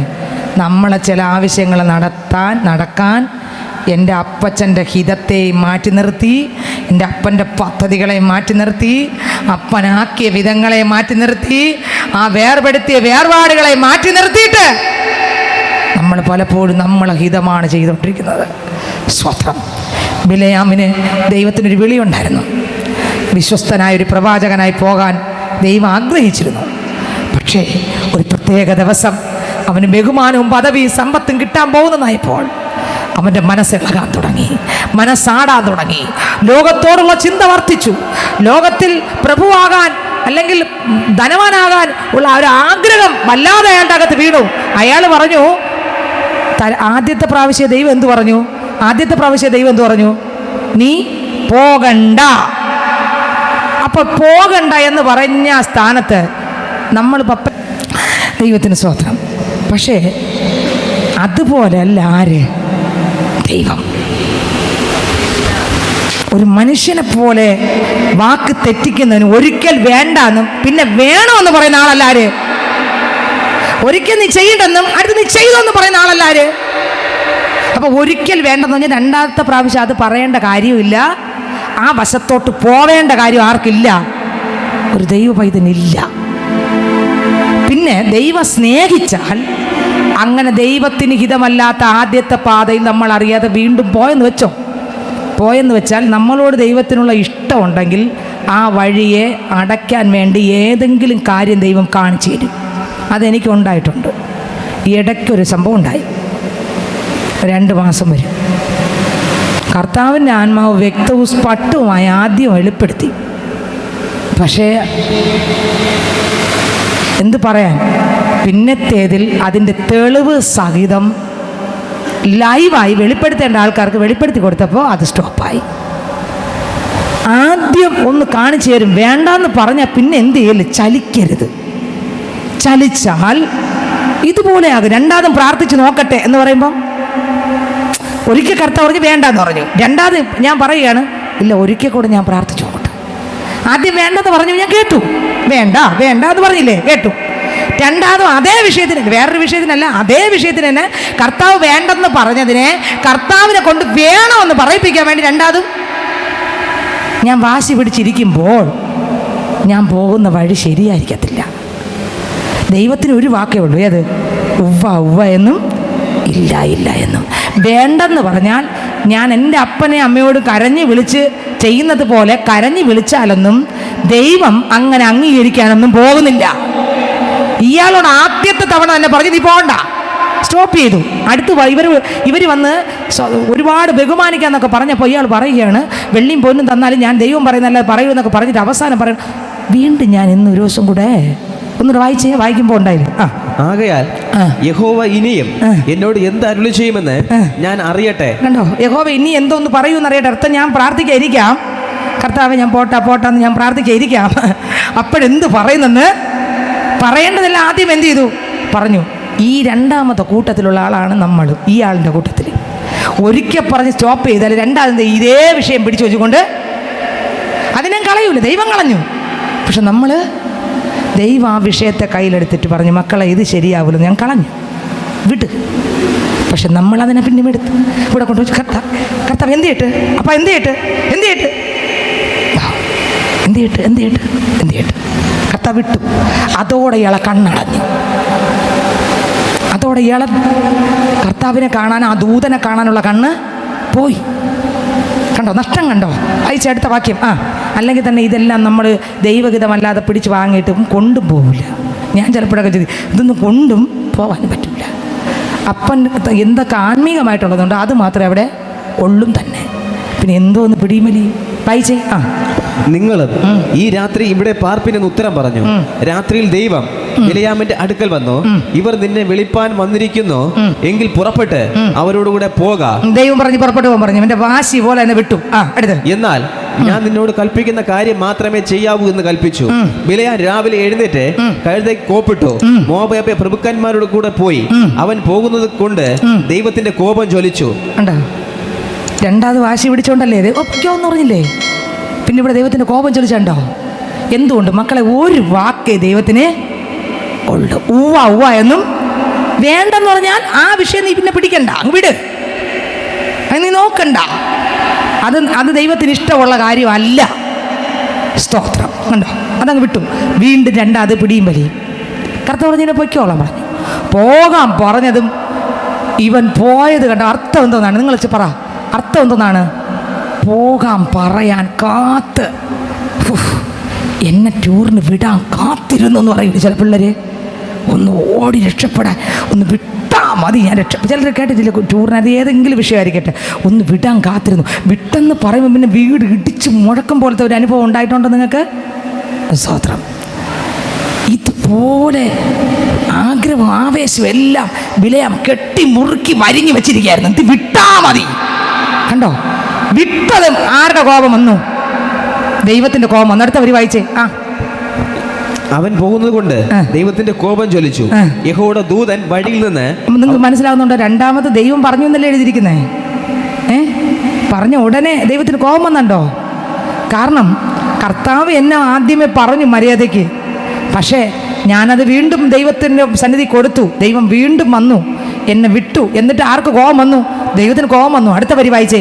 യഹോവയുടെ ദൂതൻ വഴിയിൽ അവന് പ്രതിയോഗിയായി നിന്നു. ആര് നിന്നു? യഹോവയുടെ ദൂതൻ പ്രതിയോഗിയായി വഴിയിൽ, പോകുന്ന വഴിയിൽ. കണ്ടോ, ഇതുപോലെയൊക്കെ ദൈവം ചിലപ്പോൾ നമ്മളെയൊക്കെ തടഞ്ഞു നിർത്തും. എന്തെന്നറിയാമോ? ഇനിയെങ്കിലും നീ കണ്ണ് തുറ, നീ പോകുന്ന വഴി ശരിയല്ല, കണ്ണ് തുറ, നീ നടക്കുന്ന വഴി ശരിയല്ല, നിന്നെക്കുറിച്ചൊരു വിളിയുണ്ട്, നിന്നെക്കുറിച്ചൊരു തിരഞ്ഞെടുപ്പുണ്ട്, നിന്നെക്കുറിച്ച് ദൈവത്തിനൊരു പ്ലാനിങ് ഉണ്ട്. നീ ഈ തിരഞ്ഞെടുത്ത വഴിയിലൂടെ പോയാൽ നീ പോകുന്ന, നീ പ്രതീക്ഷിക്കുന്ന ആ ദൈവഹിതം ആയിരിക്കത്തില്ല. അതുകൊണ്ട് നീ അതിനെ അടച്ച് തിരിച്ചു വാ എന്നാണ് ദൈവത്തിന്റെ ആഗ്രഹം. പക്ഷേ ഇവൻ വരികയില്ല. ഇയാൾ അങ്ങോട്ടിന് പോകുന്നു. കണ്ടോ, എൻ്റെ ദൈവം ഒരു കാര്യം പറഞ്ഞ അതിൻ്റെ അപ്പുറത്ത് നമ്മൾ വെക്കൂടാ, പോവരുത്, വിടണം. ദൈവം നമുക്ക് കൃപ തരട്ടെ. അല്ലെങ്കിൽ നമ്മളുണ്ടല്ലോ, ദൈവം വേണ്ടാന്ന് പറഞ്ഞാൽ നമ്മൾ ഈ ലോകത്തിലുള്ളതൊക്കെ നോക്കിയിട്ട് ടക്കനെ അതിലങ്ങ് പിടിക്കും. ഇതൊന്നും കൊണ്ടും പോകില്ല സ്വർഗത്തിൽ. ഇതിൽ പിടിച്ചാണ് ഈ ബിലെയാം വീണത്. നിങ്ങൾക്ക് മനസ്സിലാവുന്നുണ്ട് ഞാൻ പ്രസംഗിക്കുന്ന ആശയം എന്തെന്ന്? ദൈവത്തെ പ്രസാദിപ്പിക്കുന്നവൻ ഇപ്പം ആരെ പ്രസാദിപ്പിക്കാൻ തുടങ്ങി? ജഡത്തിൻ്റെ പ്രവൃത്തികളും മാനുഷികമാകുന്ന വാക്കുകളും. ഒന്ന് മെയിൻ ജഡത്തിൻ്റെ കാര്യമാണ്. അയാളുടെ പ്രശംസ നോക്കി. അടുത്തവർ വായിച്ചേ. അവനോ കഴുതപ്പുറത്ത് കയറി യാത്ര ചെയ്യുകയായിരുന്നു. കണ്ടോ, കഴുതപ്പുറത്ത് കയറി യാത്ര ചെയ്യായിരുന്നു. പറയേണ്ട താമസം. അവന്റെ 2 ബാല്യക്കാരും കൂടെ ഉണ്ടായിരുന്നു. അടുത്ത് യഹോവയുടെ ദൂതൻ വാൾ ഊരിപ്പിടിച്ച് ഒരു വഴിയിൽ നിൽക്കുന്നത് കഴുത കണ്ടു. ഒരു വഴിയിൽ നിൽക്കുന്ന ആര് കണ്ടു? ഇയാൾ സഞ്ചരിച്ച കഴുതയ്ക്ക് കാണാൻ പറ്റി. ആരെ? നിങ്ങൾക്ക് മനസ്സിലായോ? ഇന്ന് അനേകർ ഭയങ്കര ദൈവകൃപയുള്ളവരെന്ന് പറയുന്നവർക്ക് കാണാൻ പറ്റുന്നില്ല. ഭയങ്കര ആൾക്കാർക്ക്, വലിയ ആൾക്കാരെന്നൊക്കെ പറയില്ലേ, അവർക്കൊന്നും കാണാൻ പറ്റുന്നില്ല. പക്ഷേ ഒതുങ്ങി മൂലയിരിക്കുന്നവർക്ക് ദൂതനെ നിങ്ങൾക്ക് മനസ്സിലാകുന്നുണ്ടോ ഇല്ലേ? വലിയ ഞാൻ എന്തോ പിടിയൊക്കെ ആണെന്ന് പറയുന്നവർക്ക് ദൈവഹിതമല്ലാതെയൊക്കെ നടന്ന് കണ്ണങ്ങടഞ്ഞു പോയി, അത് പൊട്ടക്കണ്ണായി. പക്ഷേ അപ്പോഴും ജീവിക്കുന്നുവെങ്കിൽ ഞാൻ യേശുവിനായി. പ്രശംസ വേണ്ട, പുകഴ്ച വേണ്ട. കർത്താവിനായി നിലകൊള്ളാൻ രഹസ്യത്തിൽ അപ്പച്ചൻ്റെ സന്നിധി ഇരിക്കുന്ന മക്കൾ ദൂതനെ കാണുന്നുണ്ട്, വാളൂരി പിടിച്ച് നിൽക്കുന്ന കാണുന്നുണ്ട്. പക്ഷെ ഞാൻ എന്തോ ആണെന്ന് പറഞ്ഞവർക്ക് കാണാൻ, പ്രവചിച്ചവന് കാണാൻ, തൊട്ടു മുമ്പ് ഒരു ദൈവം ഇറങ്ങി വന്നെന്ന് സംസാരിച്ച ശബ്ദം കേട്ടവനും കണ്ടവനും കാണാൻ പറ്റിയില്ല, അടഞ്ഞു. പക്ഷെ കഴുത എന്ത് ചെയ്തു? കണ്ടു. ആരെ? കഴുത. നോക്കിക്കേ, കഴുത ആര്? മനുഷ്യനായിരുന്നു. നിങ്ങൾ നോക്കിക്കേ, ഈ കഴുതയ്ക്ക് ആരെ കാണാൻ പറ്റി? ദൈവത്തിൻ്റെ ദൂതനെ കാണാൻ പറ്റി, വാളും. ഇനി ദൂതനെയും കാണാൻ പറ്റിയില്ല, പ്രവാചകനെ, വാളും കാണാൻ. എന്തുകൊണ്ടാണ് ദൂതനെയും വാളും കാണാത്തത്? ഇയാളുടെ കണ്ണും ഇയാളുടെ ചിന്തയും മറ്റേയാളിന് കൊടുക്കാന്ന് പറഞ്ഞ പദവിക്കകത്ത്. എന്നാൽ പിന്നെ എൻ്റെ അപ്പനെ കാണാൻ എങ്ങനെ പറ്റും? നമ്മൾ ഈ ലോകത്തിലുള്ള ചിലതിലാണ് നമ്മൾ എൻ്റെയും നിങ്ങളുടെയും കണ്ണെങ്കിൽ, ഞാൻ പറയാം, എൻ്റെ യേശുവിനെ ഒരിക്കലും കാണാൻ പറ്റത്തില്ല, കർത്താവിലുള്ളതും കാണാൻ പറ്റത്തില്ല. സ്വത്രം. ഇയാൾ ഇത്രയും കൃപയുള്ള ആളാണ്, ഇത്രയും അഭിഷേകമുള്ള ആളാണ്. പക്ഷെ അയാളെ ദൈവം തടഞ്ഞിട്ട് പോലും എന്ത് ചെയ്തില്ല? നിന്നില്ല. പക്ഷെ ദൂതൻ ഇറങ്ങി നിൽക്കുമ്പോൾ ബിലയാം സഞ്ചരിച്ച കഴുത കണ്ടു. പക്ഷെ ബിലയാം കണ്ടില്ല. വായിച്ചെടുത്തവർ സമയമില്ല, കഴുത വഴിയിൽ നിന്ന് മാറി വയലിലേക്ക് പോയി. കഴുത വഴിയിലേക്ക് തിരിക്കേണ്ടതിന് ബിലയാം അതിനെ അടിച്ചു. ബിലയാം കഴുത അടിക്കുകയാണ്. അടുത്ത് പിന്നെ യഹോവയുടെ ദൂതൻ ഇരുപുറവും മതിലുള്ള, കണ്ടോ, ഇരുപുറവും മതിലുള്ള മുന്തിരിത്തോട്ടങ്ങളുടെ ഇടുക്കു വഴിയിൽ നിന്നു. നോക്കിയേ, അടി കൊള്ളുന്നതെല്ലാം ആരാ? സത്യത്തിൽ കിട്ടേണ്ടാക്ക, വാറിനടിച്ച് ഇളക്കേണ്ടാക്ക. പക്ഷെ പാവത്തിന് കിട്ടുന്നതാക്ക. ഇതുപോലെ തന്നെ ഇന്ന് അനേകടുത്തതാണ് നടക്കുന്നത്. കിട്ടേണ്ടവർക്ക് കിട്ടൂല. സാധുക്കൾക്ക് ഈ പാവപ്പെട്ട വർത്താനം പോലും പറയാൻ പറ്റാത്തതിന് ഇയാളെ ദേഷ്യം മൊത്തം തീർക്കുന്ന ആരോട്? ഉരിയുടെ കഴുതയോട്. സത്യത്തിൽ ഇതാണ് പലയിടത്തും നടന്നുകൊണ്ടിരിക്കുന്നത്. പാവപ്പെട്ട കഴുത ദൂതനെയും കാണുന്നുണ്ട്, വാളും കാണുന്നുണ്ട്. ഒരിടത്ത് ചവിട്ടുവാടിയും തൊഴുപ്പൊക്കെ കിട്ടി സഹിച്ചു പോവുകയാണ്. അടുത്ത വരി വായിച്ചേ. കഴുത യഹോവയുടെ ദൂതനെ കണ്ടപ്പോൾ മതിലരികെ ഒതുങ്ങി. കഴുത ഒതുങ്ങി. കാരണം ദൂതനെ കണ്ട് നിൽക്കാൻ പറ്റുന്നില്ല. ഈ അഭിഷേകമുള്ളവന് ദൂതനൊന്നും ഒരു വിഷയമല്ല. കാണാനുള്ള കണ്ണുണ്ടെങ്കിലല്ലേ ദൂതൻ നിൽക്കുന്ന കാണാൻ പറ്റും. പക്ഷെ കഴുതയ്ക്ക് അത് വിഷയമാണ്. കണ്ടോ, ദൈവത്തെ വിളിക്കുന്നതും പ്രവചിക്കുന്ന പറഞ്ഞ ആളിന് ഇനിയിപ്പോൾ ദൂതനെയും വേണ്ട, കാണാനുമുള്ള കണ്ണ് ഇപ്പം കണ്ണിൻ്റെ മുമ്പിൽ വേറെ ഒന്നുമല്ല, വലുതാകണം. എല്ലാവരും മുമ്പേ വലുതാകണം. ഞാൻ ഇന്ന ആളാണെന്ന് എല്ലാവരും പറയണം. ഇതാണ് ആരുടെ കണ്ണില്? ബിലയാമിൻ്റെ കണ്ണില്. പക്ഷെ കഴുതയുടെ കണ്ണിൽ ഇപ്പോൾ കാണുന്നത് എന്തോന്നാ? എടാ, നീ കാണേണ്ടത് നീ കണ്ടില്ലെങ്കിലും കാണേണ്ടവരെ ദൈവം എന്ത് ചെയ്യും? എടാ, പ്രതീക്ഷയ്ക്ക് അപ്പുറമായിട്ട് ഇതിനകത്ത് ചില കഴുതകളെ കർത്താവ് കാണുന്നുണ്ട്. ക്രിസ്തുവിനെ വഹിപ്പാൻ തിരഞ്ഞെടുത്ത ചില പാത്രങ്ങളെ യേശു കർത്താവ് പറഞ്ഞു, മക്കളെ, ആരും കയറിയിട്ടില്ലാത്തതിനെ അവിടെ ഉണ്ട്, കെട്ടിയിട്ടുണ്ട്, നീ പോയി അടിച്ചിട്ട് വാ. ആരെങ്കിലും ചോദിച്ചാൽ ഇവയെ കൊണ്ട് ആരാണ് അടിക്കാൻ പറഞ്ഞെന്ന് ചോദിച്ചാൽ ഇവയെ കൊണ്ട് ആവശ്യമെന്ന് പറയുമ്പോൾ അത് വിട്ടുതരും. ഇന്ന് ഇതിനകത്തും കർത്താവ് സഞ്ചരിക്കാൻ ചില കഴുതകളെ തേടുന്നുണ്ട് ദൈവം. യേശു അവരിൽ ഇരിക്കുകയും ചെയ്യും, യേശു സഞ്ചരിക്കുകയും ചെയ്യും, യേശുവിന്റെ ഹിതം അവരിലൂടെ ചെയ്യുകയും ചെയ്യും. ഹല്ലേലൂയ. അവർ ദർശനങ്ങളെ കാണും, അവർ വെളിപ്പാടുകളെ കാണും, അവർ സ്വർഗീയ ദൂതന്മാരെ കാണും, അവർ ശത്രുവിന്റെ പദ്ധതികളെ കാണും. ആത്മാവിൽ ഇറങ്ങി നിൽക്കും. പ്രശസ്തിയില്ല, പേരില്ല, പദവിയില്ല, വേറെ ഒന്നും അവർക്ക് ഒരു അഡ്രസ് ഇല്ല. പിന്നെയോ സ്വോത്ര യേശുവിന് എന്തോന്ന് അഡ്രസ്സ് ഉണ്ടായിരുന്നു? പാസ്റ്റർ എന്നൊരു അഡ്രസ്സ് ഉണ്ടായിരുന്നോ? ബ്രദർ എന്നൊരു അഡ്രസ്സ് ഉണ്ടായിരുന്നോ? പിന്നെ റെവറൻഡ് എന്നൊരു അഡ്രസ്സ് ഉണ്ടായിരുന്നു യേശുവിന്. ഒരിടത്തും വേഷത്തിൽ മനുഷ്യനായി ദാസനായി വിളങ്ങിയവൻ, ഒരിടത്തൊരു പേരും ഒരു വായിച്ചെടുത്ത വരി. കഴുത യഹോവയുടെ ദൂതനെ കണ്ടപ്പോൾ മതിലിനരികെ ഒതുങ്ങി. ബിലയാമിന്റെ കാൽ മതിലിനോട് ചേർത്ത് ഞെക്കി. കണ്ടോ, കാല് ഞെങ്ങിപ്പോയി. ഇവിടെ മതിലിനോട് ചേർന്നു. കഴുത നീങ്ങിയതുകൊണ്ടാണ് കാല് ഞെങ്ങിയത്. ദൂതനെ കഴുത കണ്ടുകൊണ്ടാണ് കഴുത നീങ്ങിയത്. പക്ഷെ ബിലയാം കണ്ടുമില്ല. ബിലയാം കണ്ടത് കഴുത നീങ്ങിയതേ കണ്ടുള്ളൂ. പാവപ്പെട്ട കഴുതയെ മാത്രം കണ്ടു. ആടി പറ കൊടുത്തു. വായിച്ചേ. അവൻ അതിനെ വീണ്ടും അടിച്ചു. പിന്നെ യഹോവയുടെ ദൂതൻ മുമ്പോട്ട് ചെന്ന് ഇടത്തോട്ടും വലത്തോട്ടും മാറുവാൻ വഴിയില്ലാത്ത ഒരു ഇടുക്കിടയിൽ നിന്നും യഹോവയുടെ ദൂതനെ കണ്ടപ്പോൾ കഴുത ബിലയാമിന്റെ കീഴെ കിടന്നു കളഞ്ഞു. ഇപ്പൊ എന്തായി? ആദ്യം ഒതുങ്ങി, അടുത്ത് രണ്ടാമത് കാലിനെ ഞെക്കി, മൂന്നാമത് എന്ത് ചെയ്തു? പറ. കണ്ടോ? കിടന്നു കളഞ്ഞു. അടുത്ത വരി. ബിലയാമിന്റെ കോപം ജ്വലിച്ച് അവൻ കഴുതയെ വടി കൊണ്ട് അടിച്ചു. ഇപ്പൊ എന്ത് ജ്വലിച്ചു? അഭിഷേകം ഉള്ളവന്റെ അകത്ത് എന്ത് ജ്വലിച്ചു? ശക്തിയും കൃപയും നിറഞ്ഞ് കർത്താവിൽ നടന്നവൻ ഇപ്പൊ എന്ത് ജ്വലിച്ചു? കോപം ജ്വലിച്ചു. അടുത്ത വരി വായിച്ചേ. അപ്പോൾ യഹോവ, ഇതെല്ലാം ഒരാളിൽ വരുന്ന കാര്യമാണ് ഞാൻ പറഞ്ഞുകൊണ്ടിരിക്കുന്നത്. ലോകത്തോടുള്ള ചിന്ത വന്നാൽ ഇതുപോലെ വന്നിരിക്കും. പിന്നെ ദൈവത്തെ കാണാനുള്ള കണ്ണില്ല, പിന്നെ ദൂതന്മാരെ കാണാനുള്ള കണ്ണില്ല, ദൈവ ശബ്ദം കേൾക്കാനുള്ള കാതുമില്ല. എല്ലാം അടഞ്ഞു. പക്ഷെ ഒരു ചുക്കും ഇല്ല, എല്ലാം അടഞ്ഞു. തുറന്നിരിക്കുന്ന എല്ലാം ഇപ്പം ആരിലോട്ടാ? നശിച്ചു പോകുന്ന ലോകത്തിലോട്ടും, പേരിലോട്ടും, പ്രശസ്തിയിലോട്ടും, പദവിയിലോട്ടും. പക്ഷേ ക്രിസ്തുവിലേക്കുള്ളതെല്ലാം അടഞ്ഞു. അടുത്തവർ വായിച്ചേ. അപ്പോൾ യഹോവ കഴുതയുടെ വായ് തുറന്നു. വീണതും ഉരിയാട കഴുതയുടെ വായ് യഹോവ തുറന്നു. അടുത്തവരെ. അത് ബിലയാമിനോട്, നീ എന്നെ 3 പ്രാവശ്യം അടിപ്പാൻ ഞാൻ നിന്നോട് എന്ത് ചെയ്തു എന്ന് ചോദിച്ചു. നിങ്ങൾ ചിന്തിച്ച് നോക്കിയേ. ഒരു മനുഷ്യൻ സംസാരിക്കുന്നത് പോലെ ഉരിയാടാത്ത കഴുതയെ കൊണ്ട് എന്റെ ദൈവം സംസാരിപ്പിച്ചു. ബിലയാമേ, ഉരിയാട കഴുത ഒരു മനുഷ്യനല്ലടാ. ബിലയാമേ, നീ ദൈവത്തിന്റെ ആത്മാവുള്ള ആളല്ലേ? നീ ശുശ്രൂഷ ചെയ്യുമ്പോൾ, നീ ജീവിക്കുമ്പോൾ, നിങ്ങളുടെ വായിലൂടെയെങ്കിലും ആമേ നിന്നോട് സംസാരിക്കുന്ന ഒരു ദൈവമുണ്ട്. ഹല്ലേലൂയ. ഇന്ന് ഇതിനകത്തിരിക്കുന്ന മകനെ മകളെ ആത്മാവിൽ സഞ്ചരിച്ചവരാണ് നമ്മൾ അനേകര്. പക്ഷെ ഇന്ന് കർത്താവ് പറഞ്ഞ ആത്മാവിൽ തുടങ്ങിയിട്ട് ഇപ്പോൾ ജഡത്തിലോ അവസാനിപ്പിക്കുന്നത്. ആത്മാവ് കൊണ്ട് ആരംഭിച്ചിട്ട് ഇപ്പോൾ ഗലാത്യർ പറയുന്നത് ജഡത്തിലാണോ അവസാനിക്കുന്നത്. അനേകർ ആത്മാവിൽ പ്രാപിച്ചു, ദൈവശക്തി പ്രാപിച്ചു, കൃപ പ്രാപിച്ചു, അന്യഭാഷ സംസാരിച്ചു, ദൈവശബ്ദം കേട്ടു. ഇന്ന് നീ കേൾക്കുന്ന ശബ്ദം ദൈവശബ്ദമാണോ? ഇന്ന് നടക്കുന്ന കാലുകൾ ദൈവഹിതപ്രകാരമാണോ അതോ പിശാചിന്റെ ഹിതപ്രകാരമാണോ? ആ കണ്ണുകൾ, ആ ചിന്തകൾ, ആ വിചാരം ഓരോ സെക്കൻഡും ആത്മാവിൽ നിറഞ്ഞ്, കർത്താവിന്റെ കൃപയിൽ നിറഞ്ഞ് ജഡത്തിന്റെ പ്രവർത്തികൾ മരിപ്പിച്ച് ക്രിസ്തുവിൽ വളരേണ്ട സ്ഥാനത്ത് ഇന്ന് ക്രിസ്തുവിനെ തകർത്ത് മാറ്റിയിട്ട് ജഡമാണോ വളർന്നുകൊണ്ടിരിക്കുന്നത്?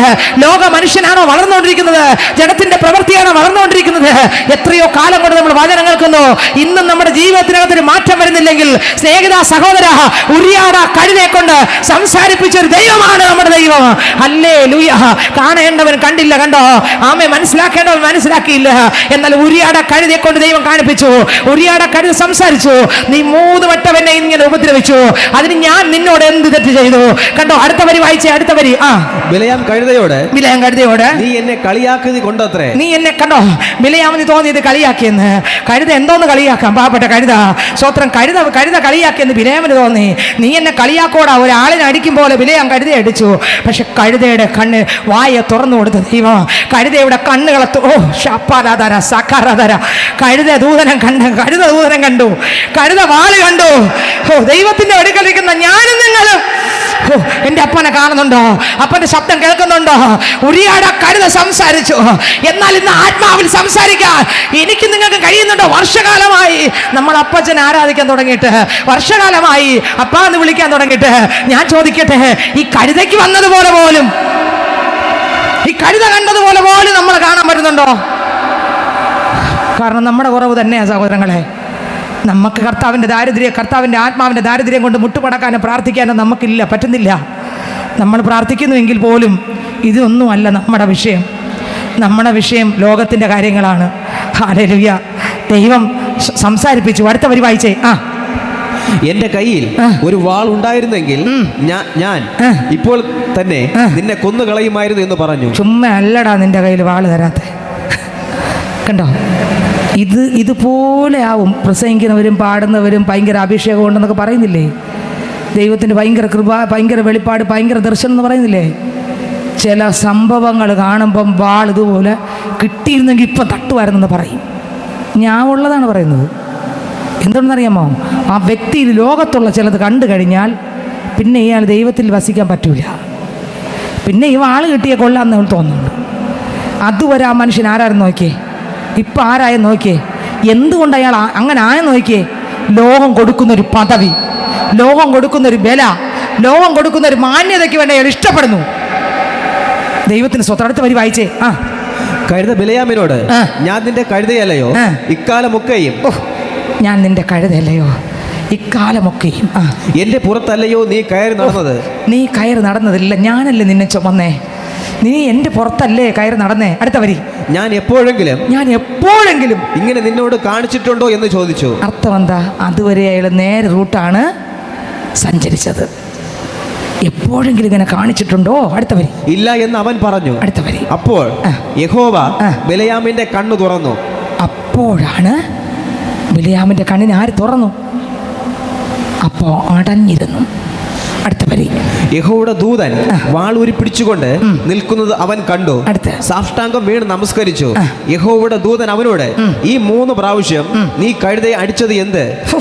ഇങ്ങനെ ചോദിച്ചു. നീ ഊരിയാടാത്ത കഴുത ഇത്രയും പ്രാവശ്യം അടിച്ചില്ല, എന്തിനടിച്ചു? അടുത്ത വരി ചോദിച്ചേ.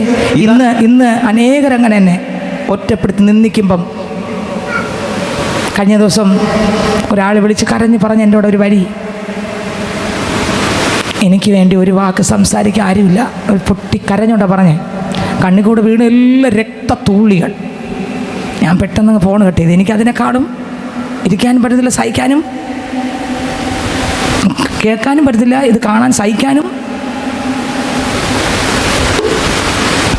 ശരീരമാസകലം ഇടിച്ചു നുറുക്കിയ പാട്, ഇനി ഒരു സ്ഥലമില്ല. കണ്ണീര് കഴിഞ്ഞ് തകർന്ന് ഒരു വരി കേട്ടപ്പോഴേ, ചിലർക്കതൊരു ഹോബിയാണ്, ചിലർക്ക് മറ്റുള്ളവരെ ദുഃഖിപ്പിക്കുന്നൊരു ഹോബിയാണ്, അവരുടെ ദുഃഖം കണ്ട് കൈയടിച്ച് ചിരിക്കുന്ന ചിലർക്കൊരു ഹോബിയാണ്. ഇയാൾ പൊതിരെ അടിച്ചു. അനേകർ പറയാറുണ്ട്, എനിക്ക് വേണ്ടി പറയാൻ ഒരാൾ പോലും ഇല്ലല്ലോ. പക്ഷെ അവിടെ പറയാൻ ദൈവം ഇറങ്ങി. കണ്ടോ, എനിക്ക് വേണ്ടി സംസാരിപ്പാൻ, എനിക്ക് വേണ്ടി നിൽക്കാൻ. നിനക്ക് വേണ്ടി വീട്ടിലുള്ള ആര് നിന്നില്ലെങ്കിലും, കൂട്ടുകാർ നിന്നില്ലെങ്കിലും, പ്രിയപ്പെട്ടവർ നിന്നില്ലെങ്കിലും, നീ പ്രതീക്ഷിക്കുന്ന ആരും നിന്നില്ലെങ്കിലും, എൻ്റെ യേശു ഇറങ്ങി നിൽക്കും. ഞാൻ നിങ്ങൾ അപ്പച്ചൻ്റെ പൈതങ്ങളാണെങ്കിൽ ഒരു വാക്കും മിണ്ടാൻ നിനക്ക് വേണ്ടി ആരും ഇറങ്ങിയില്ലെങ്കിലും, ഉരിയാട കഴുതയ്ക്ക് വേണ്ടി സംസാരിക്കാൻ ഇറങ്ങിയ ഒരു ദൈവം അപ്പന്റെ മക്കൾക്ക് വേണ്ടി സംസാരിക്കാൻ ഇറങ്ങാതിരിക്കുമോ? സത്യം. അനേകരുടെ അടുത്ത് പോകുമ്പോൾ പലരും പറയുന്ന ഒരു കാര്യമാണ്, എന്നെ മനസ്സിലാക്കുന്ന ആരുമില്ല. ഞാൻ പറയാം, നിന്നെ മനസ്സിലാക്കാൻ ലോകത്തിലുള്ള ആരുമില്ലെങ്കിലും പൂർണ്ണമായി മനസ്സിലാക്കുന്ന ഒരു ദൈവമുണ്ട്. ഹല്ലേലൂയ. ഹൃദയങ്ങളുടെ നൊമ്പരങ്ങളെ ആഴമായി അറിയുന്ന ഒരു ദൈവം നിനക്കില്ലേ? നമ്മൾ പലപ്പോഴും പറയും, കർത്താവേ എൻ്റെ വേദനയുടെ ആഴം ആരോട് പറഞ്ഞിട്ട് മനസ്സിലാവുന്നില്ല. പക്ഷെ ദൈവം പറയും, മക്കളെ, നിന്നെ കുറ്റപ്പെടുത്തുന്നവരെ കാണൂ, പക്ഷെ എനിക്കറിയാം നിന്റെ വേദനയുടെ ആഴവും അതെത്രമാത്രം ഉണ്ടെന്നും എനിക്കറിയാം. ഉരിയാട കഴുതയ്ക്ക് വേണ്ടി സംസാരിക്കാൻ ഒറ്റ മനുഷ്യനവിടെ ഇല്ല, പക്ഷെ എൻ്റെ സ്വർഗ്ഗം ഇറങ്ങി. നിങ്ങൾക്ക് എത്രയൊക്കെ മനസ്സിലായി? ഉരിയാടാതെ കഴുതയ്ക്ക് വേണ്ടി ഇറങ്ങി നിന്ന് ഒരു വരി പറയാൻ. ഞാൻ പറഞ്ഞില്ലേ, എനിക്ക് വേണ്ടി ഒരു വരി പറയാൻ ആരുമില്ല. ഞാൻ പെട്ടെന്ന് ഫോണും കട്ട് ചെയ്തു. പിന്നെ എത്ര മണിക്കൂറായോന്ന് ഞാൻ പഴയതുപോലെ മടങ്ങി വരാൻ. സ്വത്രം. ചിലർക്ക് ഈ കഴുത അടിക്കും പോലെ ഇഞ്ചിഞ്ച അടിച്ച് ചവിട്ടി നുറുക്കി തകർക്കുന്നതാണ് ഹോബി. സ്വത്രം. പക്ഷെ അവിടെയും അവർക്ക് വേണ്ടി ഇറങ്ങി നിൽക്കുന്ന ഒരു വരി പറയുന്ന ഒരു ദൈവമുണ്ട്. ഞാൻ നിങ്ങൾ യേശുവിൻ്റെ മക്കളാണോ? അപ്പൊ മര്യാദയ്ക്ക് ആദ്യം മക്കളെ നിനക്ക് വേണ്ട എന്ന് പറഞ്ഞപ്പോൾ നിർത്തിയെങ്കിൽ ഇതുപോലെ നടക്കോ? നമ്മളെല്ലാവരുടെ ജീവിതത്തിൽ ഇത് വരും. നിങ്ങളെക്കാളും പക്ഷെ ആദ്യം പറയും, നീ സ്റ്റോപ്പ് ചെയ്തോന്ന്. സ്റ്റോപ്പ് ചെയ്താൽ നിനക്ക് ദൈവത്തിൻ്റെ കൂടെ നടക്കാം. ദൈവം നിനക്ക് വെളിപ്പെടുത്തി തരും. ദൈവം നിന്നെ നിയന്ത്രിക്കും. ദൈവം നിൻ്റെ കൂടെ കാണും. ഇല്ലെങ്കിൽ ദൈവം കൂടെയല്ല, പ്രതിയോഗിയായിട്ടേ നിൽക്കൂ. എല്ലായിടത്തും ചെന്ന് കൂട്ടുകാരനെ പോലെ നിൽക്കുന്ന ആളല്ല എൻ്റെ ദൈവം. നിനക്ക് മനസ്സിലാവുന്നുണ്ടോ? ഹല്ലേലൂയ, സ്തോത്രം, ദൈവത്തിന് മഹത്വം. അടുത്ത വരി വായിച്ചേ. നിന്റെ വഴി നാശകരമെന്ന് ഞാൻ കാണുന്നു. കണ്ടോ, ഞാൻ ഇത് പറഞ്ഞ് നിർത്തുകയോ, 2 വരി കൂടെ പറഞ്ഞ് എനിക്ക് നിർത്തണം. ദൈവം പറഞ്ഞു, മക്കളെ, നിന്റെ വഴി നാശകരമെന്ന് ഞാൻ കാണുന്നു. ഒരു പ്രാവശ്യം പ്രാർത്ഥിച്ചു. ദൈവം പറഞ്ഞു, പോണ്ട, സ്റ്റോപ്പ് ആക്കിക്കോ, മതി. അതെൻ്റെ മക്കളെ, പോണ്ട, നീ ശപിക്കരുത്, പോണ്ട. രണ്ടാമത് കുറച്ചും കൂടെ ബഹുമാനമായിട്ട് അവർ വന്നു. അപ്പോൾ വാവുകൊണ്ട് പറഞ്ഞു, എന്തോന്ന്? ആഗ്രഹം ഹൃദയത്തിൽ കിടന്നു. വാവുകൊണ്ട്, അതുകൊണ്ടല്ലേ അതരം കൊണ്ട് ബഹുമാനിക്കുന്നെങ്കിൽ ഹൃദയം കൊണ്ട് അകന്നിരിക്കുന്നു. വാവുകൊണ്ട് പറഞ്ഞു. ഇതുപോലൊരു സംഭവം രാജാക്കന്മാരുടെ പുസ്തകത്തിനകത്തുണ്ട്. ആർക്കറിയാം? ഓർമ്മയുണ്ട്? സ്തോത്രം. പ്രവാചകൻ പറഞ്ഞു, നയമാൻ കൊടുത്ത സാധനം ആർക്ക് വേണ്ട? പ്രവാചകന് വേണ്ട. പക്ഷെ ബാല്യക്കാരൻ പുറകെ, നിനക്ക് വേണ്ടെങ്കിൽ എനിക്കെങ്കിലും. ബാല്യക്കാരൻ എന്തിനു പോയി? പ്രവാചകൻ ആര് മതി? ദൈവവും ദൈവത്തിലുള്ളത് മതി. പക്ഷെ ബാല്യക്കാരൻ എന്ത് വേണം? മറ്റവൻ കൊടുക്കാന്ന് പറഞ്ഞ സംഭാവന അയാൾ അറിയാതെ പിറകെ പോയി വാങ്ങാൻ. പിറകെ പോയി വാങ്ങിക്കൊണ്ട് വന്ന് മറച്ചിട്ടിട്ട് എന്ത് ചെയ്തു? പതുക്കെ നൈസിൽ, ആരും അറിയാത്ത പോലെ, ഇതുമല്ല ആരെങ്കിലും, ഏകസിയേ, എന്തോ, നീ എവിടെ ആയിരുന്നു? ഞാനിവിടെ ഉണ്ടായിരുന്നു. നീ അവൻ്റെ കൂടെ പോയി വാങ്ങിയതോ? അവൻ്റെ കുഷ്ഠം കണ്ടോ? ഇവൻ പറഞ്ഞു, ഞാനെങ്ങും പോയില്ല.